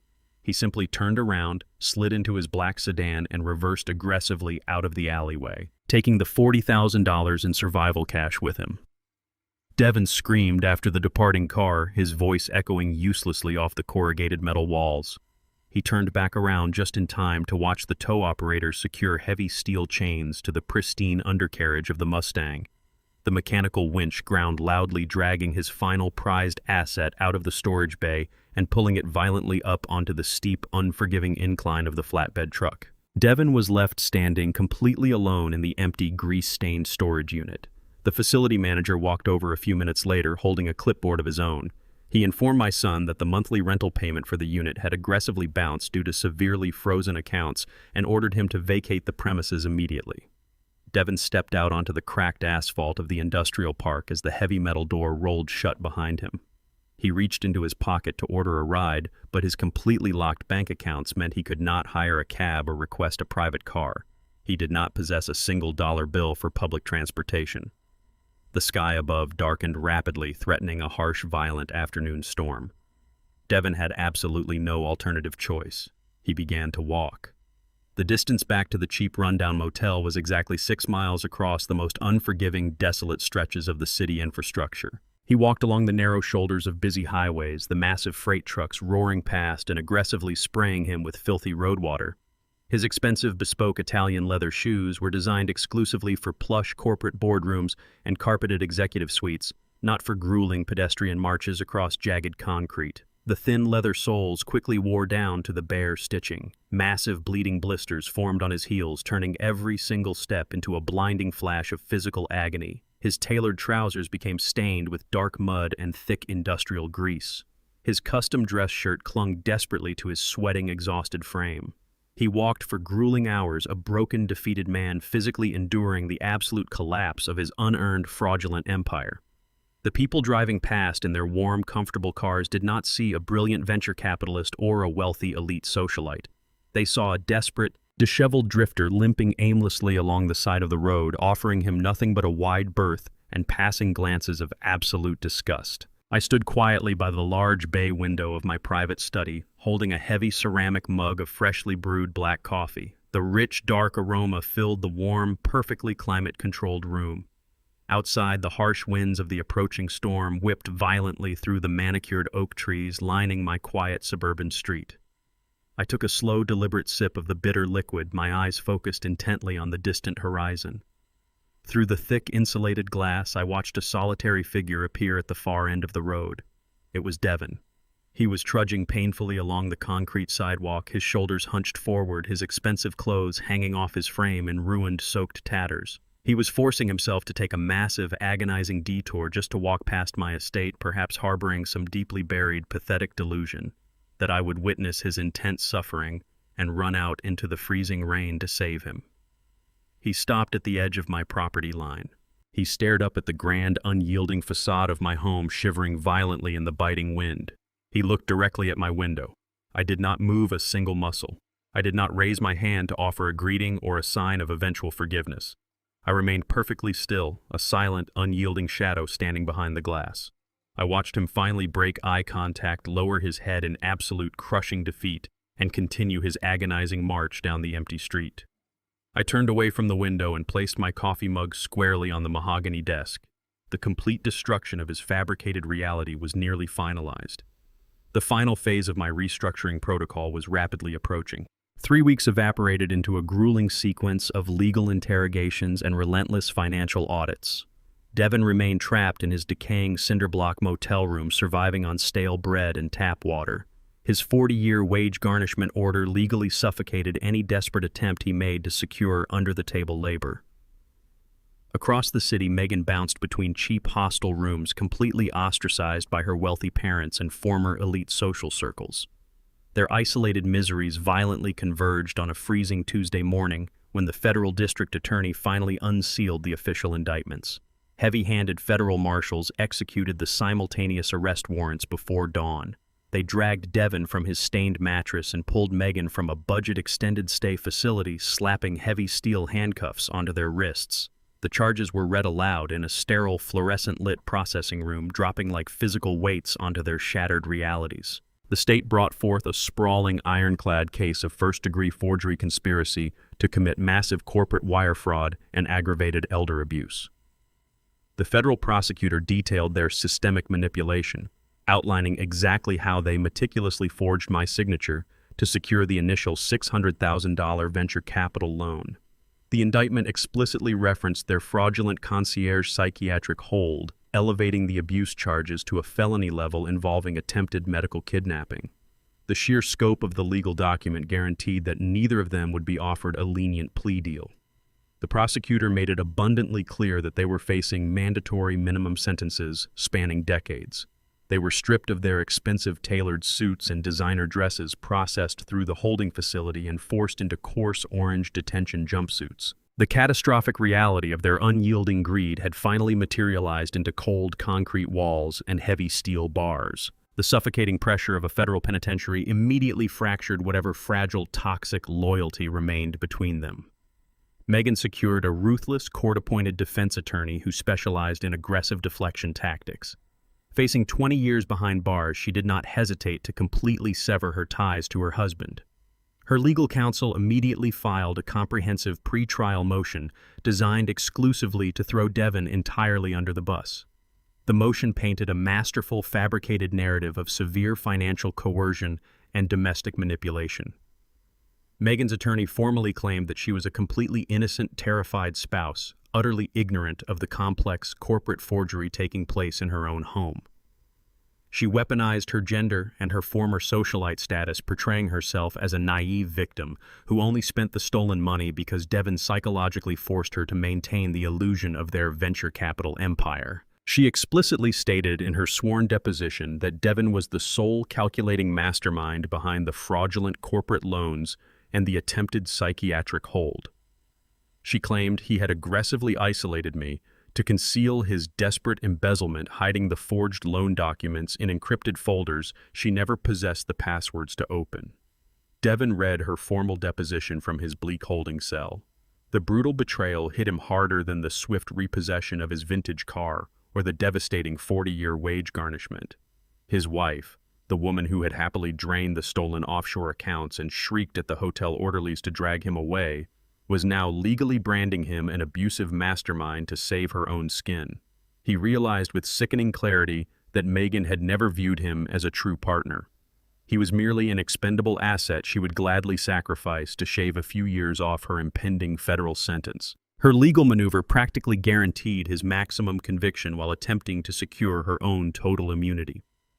The motion triggered an instant, vicious legal war between their respective defense teams, transforming the upcoming federal trial into a spectacular, bloody gladiator match where husband and wife would actively try to destroy one another. Megan's desperate survival strategy relied entirely on the arrogant assumption that her digital footprint had been scrubbed clean. She believed her frantic deletion of files on her platinum laptop before fleeing the mansion had successfully erased her complicity. She drastically underestimated the depth of my corporate intelligence network. I did not allow her fabricated victim narrative to survive the preliminary hearings. I contacted Jonathan Pierce and instructed him to deliver a heavy encrypted hard drive directly to the federal prosecutor handling the case. The drive contained a flawless, meticulously recovered archive of Megan's personal server. When she locked herself inside my estate, the advanced network security protocols I had installed captured every single keystroke before the municipal power grid was severed. The prosecutor opened the files in open court during the final pretrial evidentiary hearing. The digital records completely obliterated her defense. The archives explicitly displayed Megan executing advanced web searches on corporate signature forgery techniques and offshore banking loopholes months before the initial loan was even secured. The evidence included heavily encrypted emails where she aggressively pressured Devin to bypass the bank's standard compliance checks.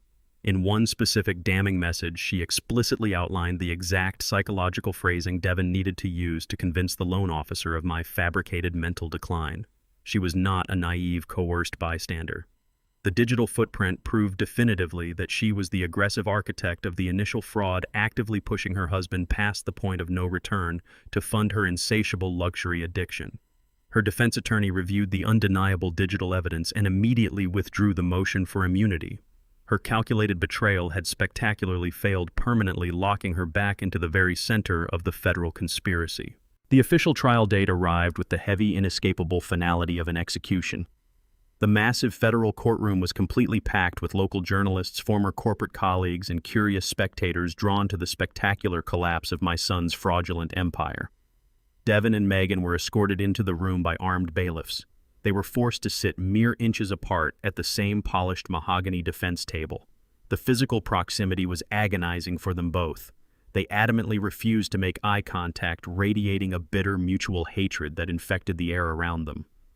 They wore ill-fitting civilian clothes provided by the state, their former glamorous aesthetics replaced by the exhausted, hollowed-out posture of the thoroughly defeated. The heavy oak doors at the back of the gallery swung open with a loud, authoritative crack. The low murmur of the crowded room died instantly. I stepped over the threshold wearing an immaculate, tailored charcoal suit. I did not show an ounce of lingering anger, grief, or vindictive joy. I walked down the center aisle with the terrifying absolute calm of a presiding judge. I took my designated seat in the front row, locking my eyes directly onto my son, ready to watch the gavel fall. The bailiff called my name, shattering the tense, suffocating silence of the federal courtroom. I stood from the front row, smoothing the lapels of my charcoal suit, and walked deliberately toward the witness box. I swore the oath with a steady, unwavering voice and took my seat. Megan's high-priced defense attorney immediately launched his theatrical assault. He paced aggressively across the polished floor, pointing a manicured finger in my direction.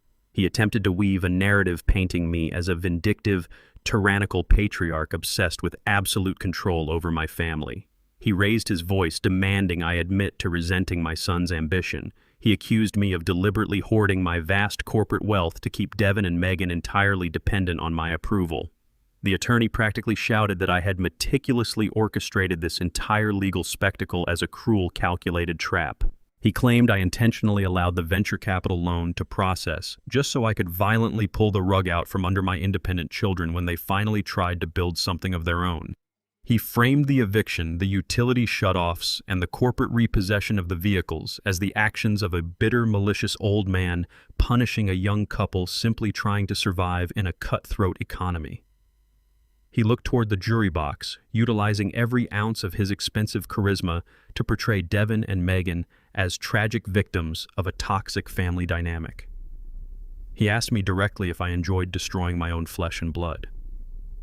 He waited for a furious outburst, hoping I would validate his aggressive accusations by losing my temper on the stand. I did not flinch. I did not raise my voice. I simply looked at him with the cold, hardened patience of a man who had survived far worse storms. I leaned forward slightly, adjusting the microphone. I spoke with absolute crystalline clarity, ensuring every single syllable resonated through the cavernous room.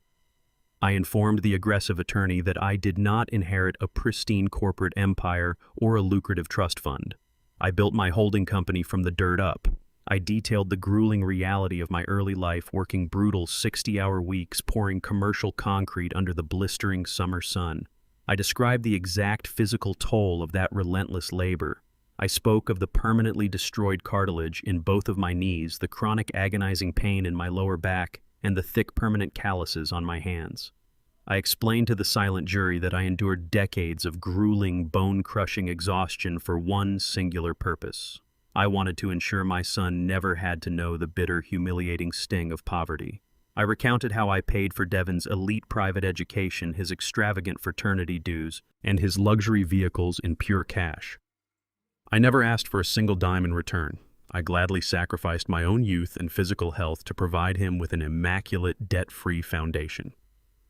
I dismantled the defense attorney's ridiculous narrative of patriarchal control by presenting undeniable facts.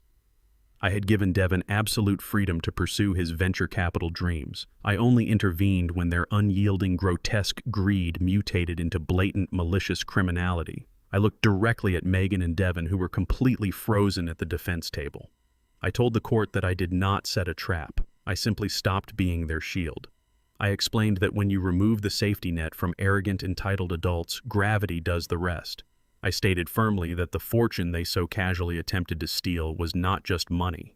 It was the physical manifestation of my entire life's work, my literal blood and sweat converted into corporate assets.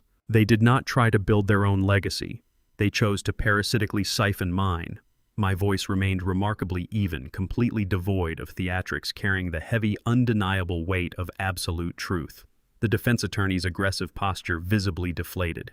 He could not cross-examine the raw, authentic reality of a father who had given everything only to be systematically bled dry by the exact people he sought to protect. He muttered a quick dismissal and retreated to his seat. The federal prosecutor immediately stepped up for redirect, capitalizing on the heavy atmosphere I had just established. He approached the jury box and signaled the court technician. A massive high-definition screen illuminated the wall behind the witness stand. The prosecutor displayed the fraudulent commercial mortgage documents side by side with verified notarized examples of my true legal signature.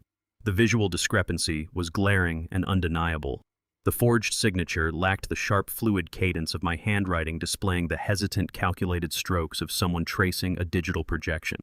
However, the prosecutor did not rely solely on visual analysis. He introduced the comprehensive report from the Federal Cybercrimes Division. The screen shifted to display a complex web of digital data, timestamps, and IP addresses. The prosecutor meticulously explained how the federal investigators tracked the exact origin of the fraudulent loan execution. The digital footprint bypassed the venture capital firm's primary servers entirely. Instead, the final approval keystrokes, along with extensive, highly specific web searches detailing advanced signature forgery techniques and offshore banking loopholes, traced directly back to a single residential router. The MAC address locked onto the network belonged explicitly to Megan's personal Platinum laptop. The prosecution displayed the exact timestamp of the final forged signature submission. It aligned perfectly with Megan's cellular geolocation data, placing her alone in the master study of her luxury apartment at the precise moment the crime was committed. Her desperate, fabricated defense of being a naive, financially coerced wife entirely ignorant of her husband's actions evaporated in real time. She had not just been an accomplice. She was the primary digital architect of the theft. The sheer weight of the forensic evidence settled heavily over the courtroom. Megan stared at the floor, her face flushed with absolute humiliation as her carefully constructed victim narrative was publicly butchered. The 12 members of the jury looked at the defense table with expressions of pure, unadulterated disgust. The staggering entitlement required to steal a lifetime of grueling labor from an aging father was entirely repulsive to them. The financial fraud was proven beyond any shadow of a reasonable doubt. The prosecutor allowed the heavy, damning silence to stretch for a long moment, ensuring the jury fully absorbed the magnitude of the defendant's greed. He then turned slowly away from the screen and faced the judge. His tone shifted from clinical analysis to a grave, terrifying solemnity. He announced that while stealing millions of dollars was a severe federal offense, attempting to steal a man's fundamental freedom and sanity was a grotesque atrocity. He stated that the financial forgery was merely the precursor to a far darker crime. The prosecutor formally requested to transition the trial to the final, most severe charge listed on the federal indictment. He prepared to introduce the chilling evidence detailing the orchestrated medical conspiracy. The federal prosecutor did not pause to let the devastating impact of the digital forgery evidence settle. He immediately pivoted to the most severe charge on the indictment, calling his star witness to the stand.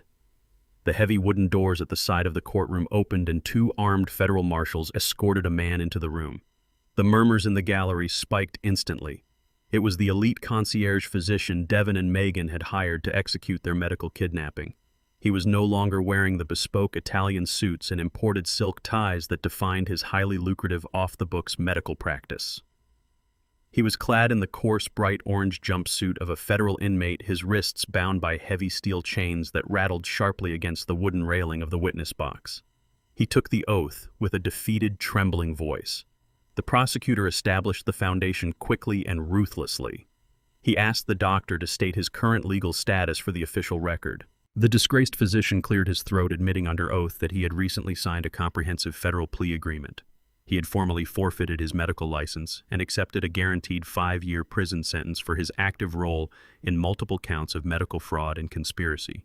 In exchange for this reduced sentence, he had agreed to testify with absolute transparency against his former clients.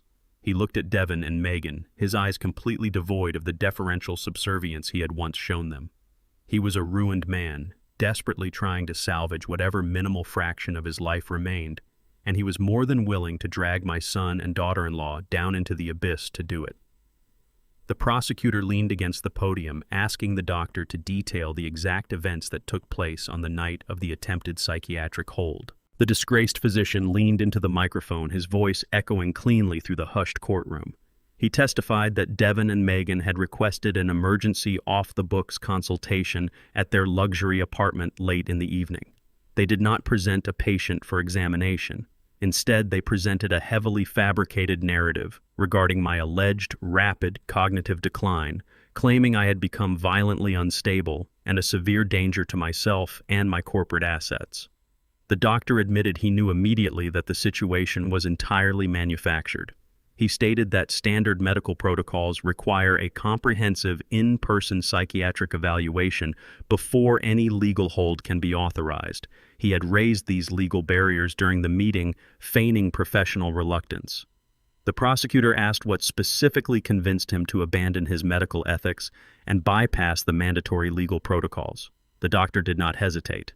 He testified that Devin simply walked over to a wall safe, retrieved a thick manila envelope, and dropped exactly $20,000 in untraceable, non-sequential $100 bills onto the glass coffee table. It was a raw, undeniable cash bribe intended to purchase a fraudulent medical mandate. The prosecutor then asked the doctor to describe Megan's specific role during this illegal transaction. The physician's gaze hardened. He testified that Megan was not a passive observer or a coerced spouse shrinking in the background. She was the aggressive driving force behind the entire operation. When the doctor expressed lingering concern about the potential legal fallout of committing a high-profile corporate figure without due process, Megan leaned across the table and delivered a chilling directive. The doctor recited her exact words for the jury, his voice dropping an octave to convey the absolute malice in the room that night. He testified that Megan looked him directly in the eyes and explicitly stated that they needed me locked in a secure ward until my brain rots, ensuring they had ample time to permanently liquidate the family trust. The sheer predatory calculation of the statement hung in the air. She had not simply wanted me removed from the corporate board. She wanted me chemically restrained and discarded in a sterile facility entirely stripped of my legal rights and human dignity, so she could comfortably fund her extravagant lifestyle with my life's work. The doctor confirmed he signed the psychiatric hold immediately after she made that statement, prioritizing the stack of cash over my fundamental freedom. The sheer, unadulterated cruelty of Megan's statement echoed violently through the cavernous courtroom. It was a level of malice that completely bypassed standard corporate greed and plunged directly into sociopathic territory. A collective audible gasp rippled through the gallery. Several journalists frantically typed on their laptops, capturing the devastating quote that would undoubtedly headline every major financial and local news outlet within the hour. The jury members physically recoiled. An older woman in the front row of the jury box shook her head in open disgust, her eyes locked onto Megan with absolute contempt.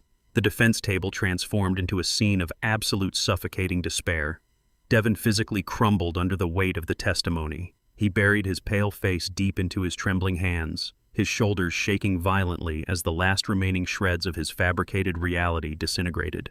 He could no longer hide behind the illusion of being a stressed, overworked executive who had simply made a minor ethical misstep. He was publicly branded as a monster who had actively paid a corrupt mercenary to lock his own father away in a chemical prison.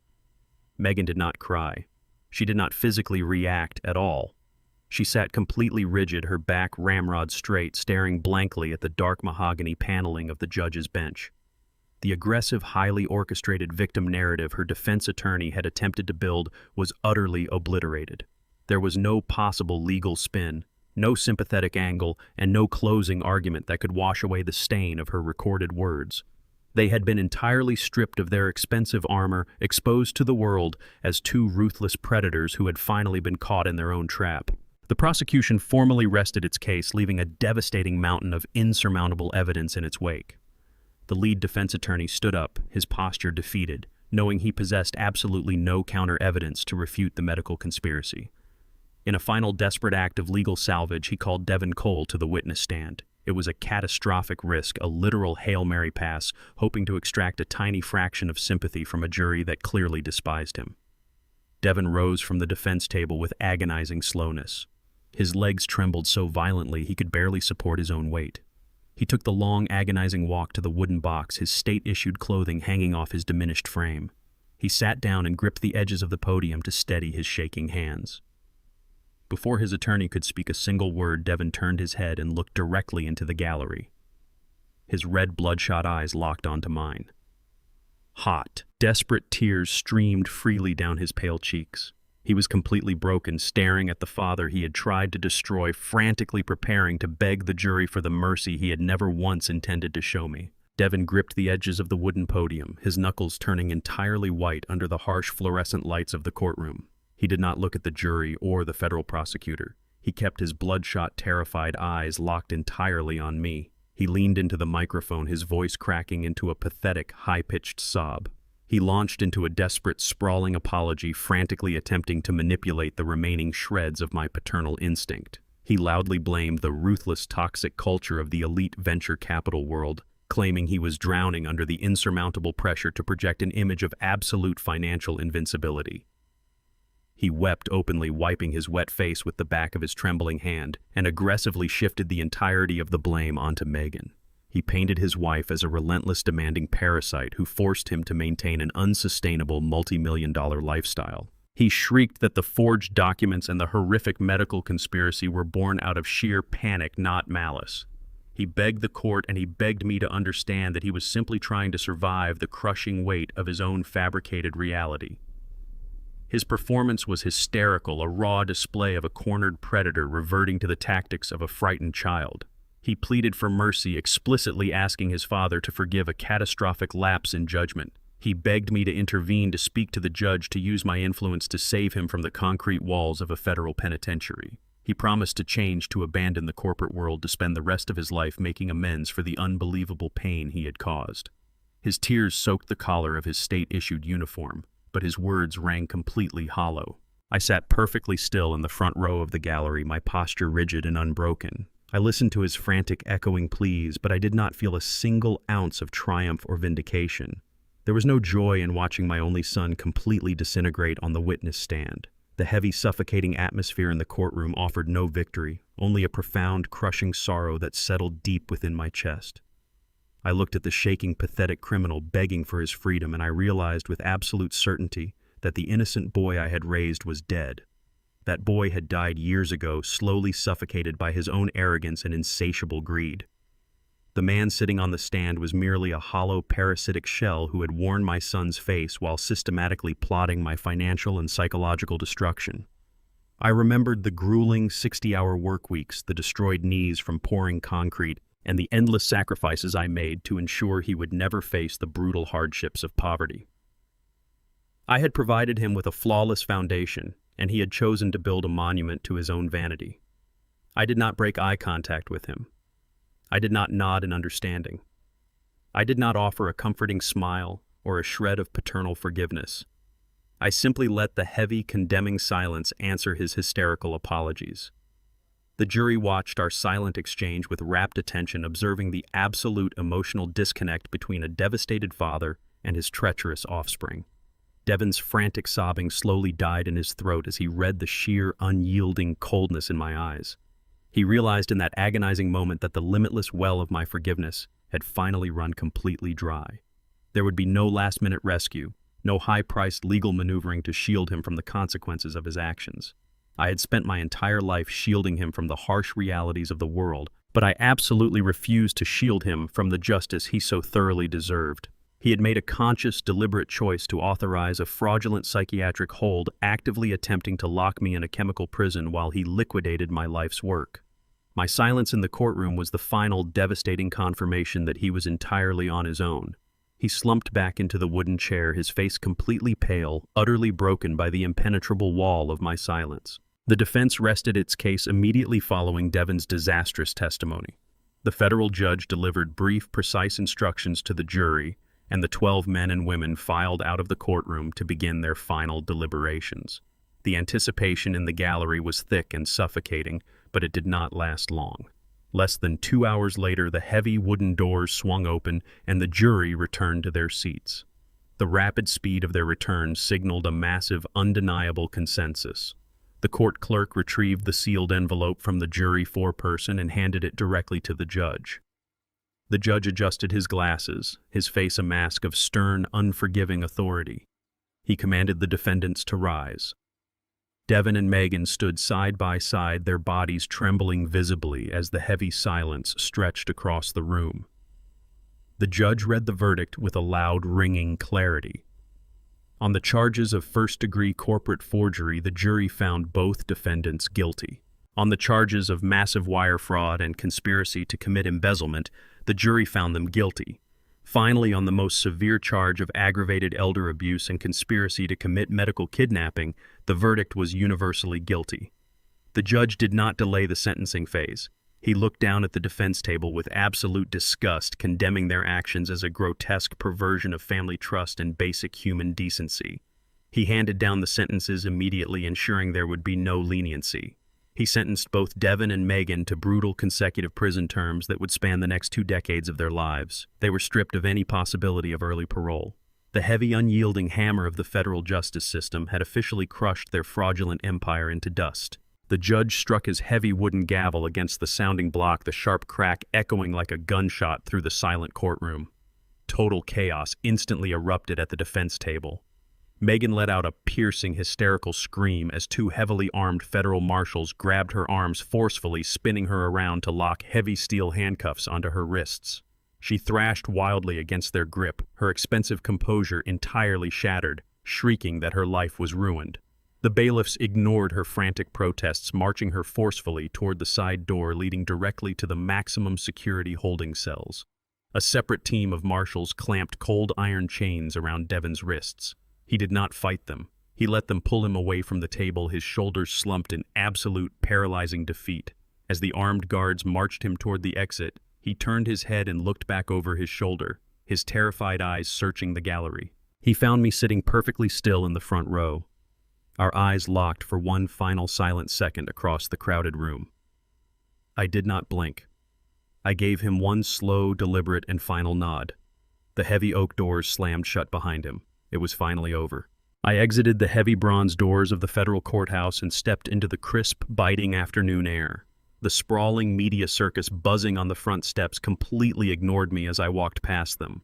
They were entirely focused on the sensational downfall of my son and daughter-in-law, eager to broadcast the shattered remains of their venture capital empire. I walked directly to my restored vintage truck parked in the adjacent municipal lot.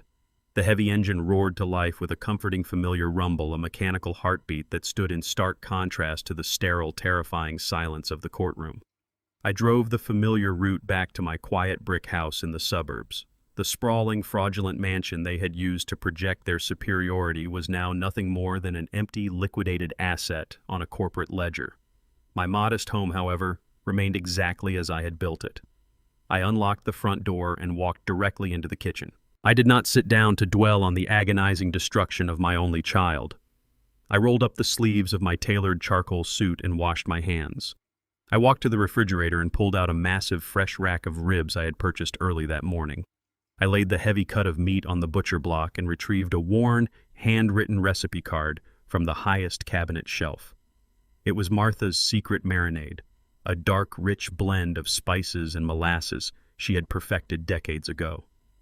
I massaged the dark rub deep into the meat, the familiar spicy aroma instantly flooding the kitchen and pushing away the lingering, sterile scent of the courthouse. I carried the heavy tray out the back door and fired up the cast-iron backyard smoker, watching the thick, fragrant wood smoke rise steadily into the clear autumn sky. Several hours later, the meat was perfectly tender and deeply infused with the rich hickory smoke. I wrapped the massive tray tightly in thick layers of heavy aluminum foil, locking in the intense heat and the mouth-watering aroma. I carried the heavy package out to my truck, placing it carefully on the passenger seat, and drove toward the extreme southern edge of the city. The landscape shifted dramatically as I left the manicured suburban lawns behind. The affluent neighborhoods gave way to a struggling working-class industrial district marked by cracked pavement, faded storefronts, and the relentless grinding hum of manual labor. I pulled into the crowded parking lot of the local community center, an older, heavily weathered brick building that had recently undergone a massive structural renovation. I cut the engine and carried the steaming, foil-wrapped tray through the main double doors. The cavernous main hall was entirely transformed. It was no longer a neglected, decaying gymnasium. It was a state-of-the-art vocational training facility bustling with intense, focused energy. Dozens of young, resilient men and women filled the room wearing heavy denim work clothes, thick leather boots, and protective safety goggles. They were actively learning advanced carpentry, commercial plumbing, and heavy masonry, under the guidance of seasoned veteran instructors. The entire facility, including the advanced machinery, the extensive safety gear, and the comprehensive instructional staff, was entirely financed by my primary holding company. I had officially liquidated the massive financial assets recovered from Devin and Megan's fraudulent venture capital accounts and permanently redirected the capital. I established a massive, irrevocable scholarship trust designed explicitly to fund the education and living expenses of these specific individuals. These were young people who understood the exact punishing weight of genuine hardship. They did not inherit pristine trust funds or rely on fraudulent corporate loans to build their futures. They possessed the same raw, unbroken grit I had relied upon when I first started pouring concrete decades ago. I watched them measure lumber and weld heavy steel pipes, their faces smudged with dark grease and sweat. I felt a profound, grounding satisfaction swell within my chest.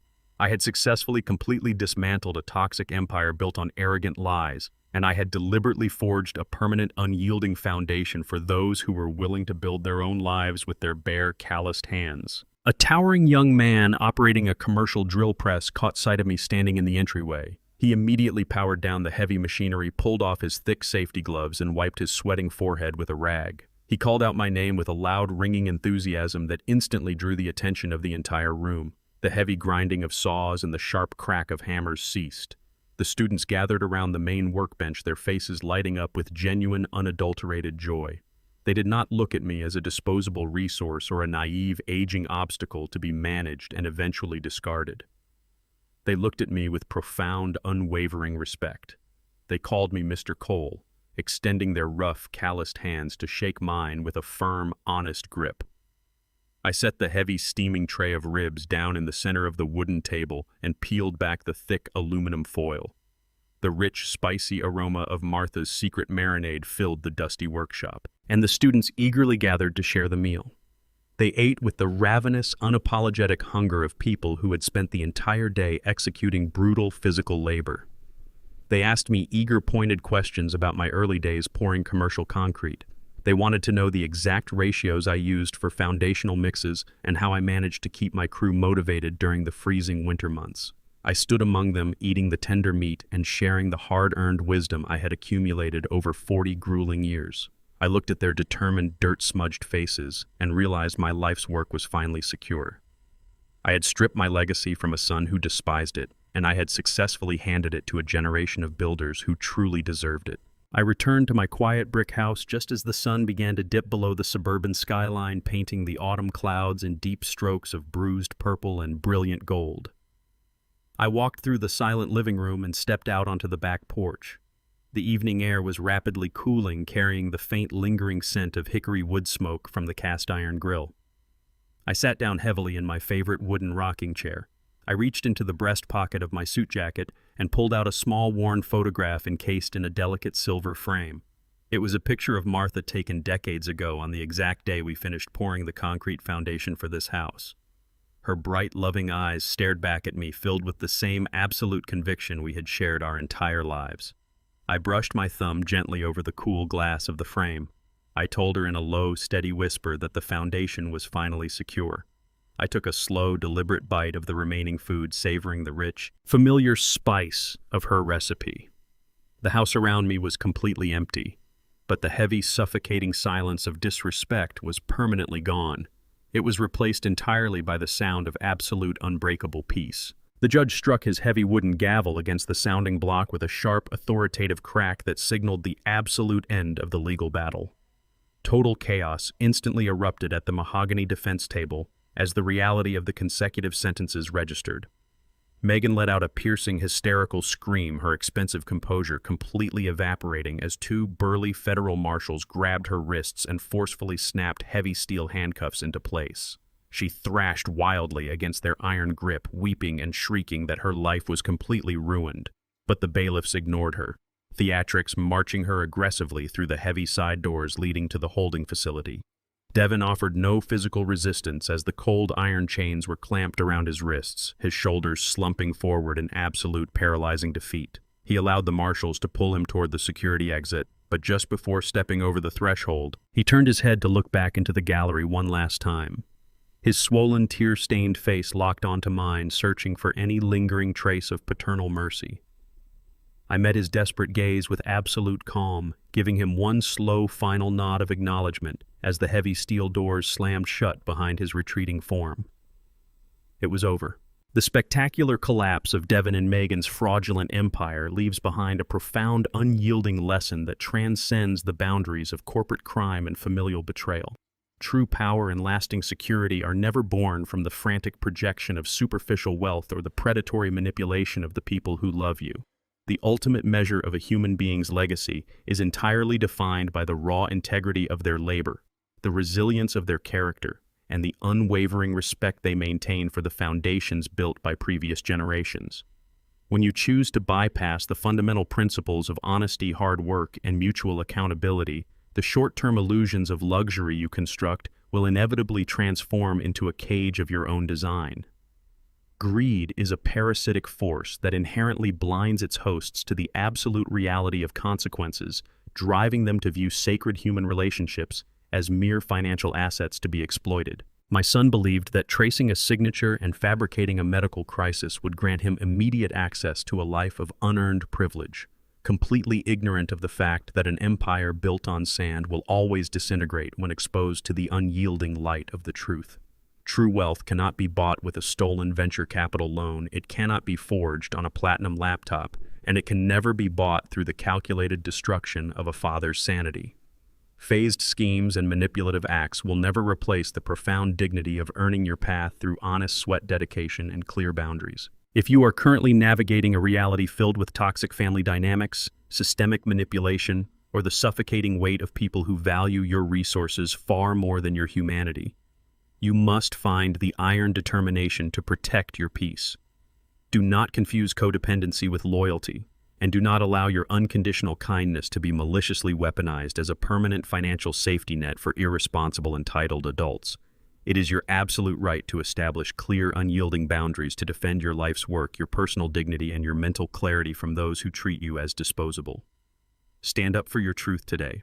Lock your assets against parasitic exploitation and seek the professional, legal, and emotional support necessary to reclaim absolute control over your own destiny.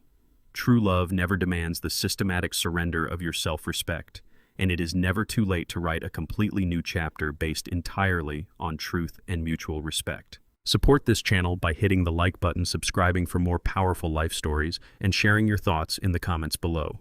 Turn your personal pain into a lasting purpose. Maintain your boundaries with absolute pride, and remember that real justice always begins the exact moment you refuse to be a victim.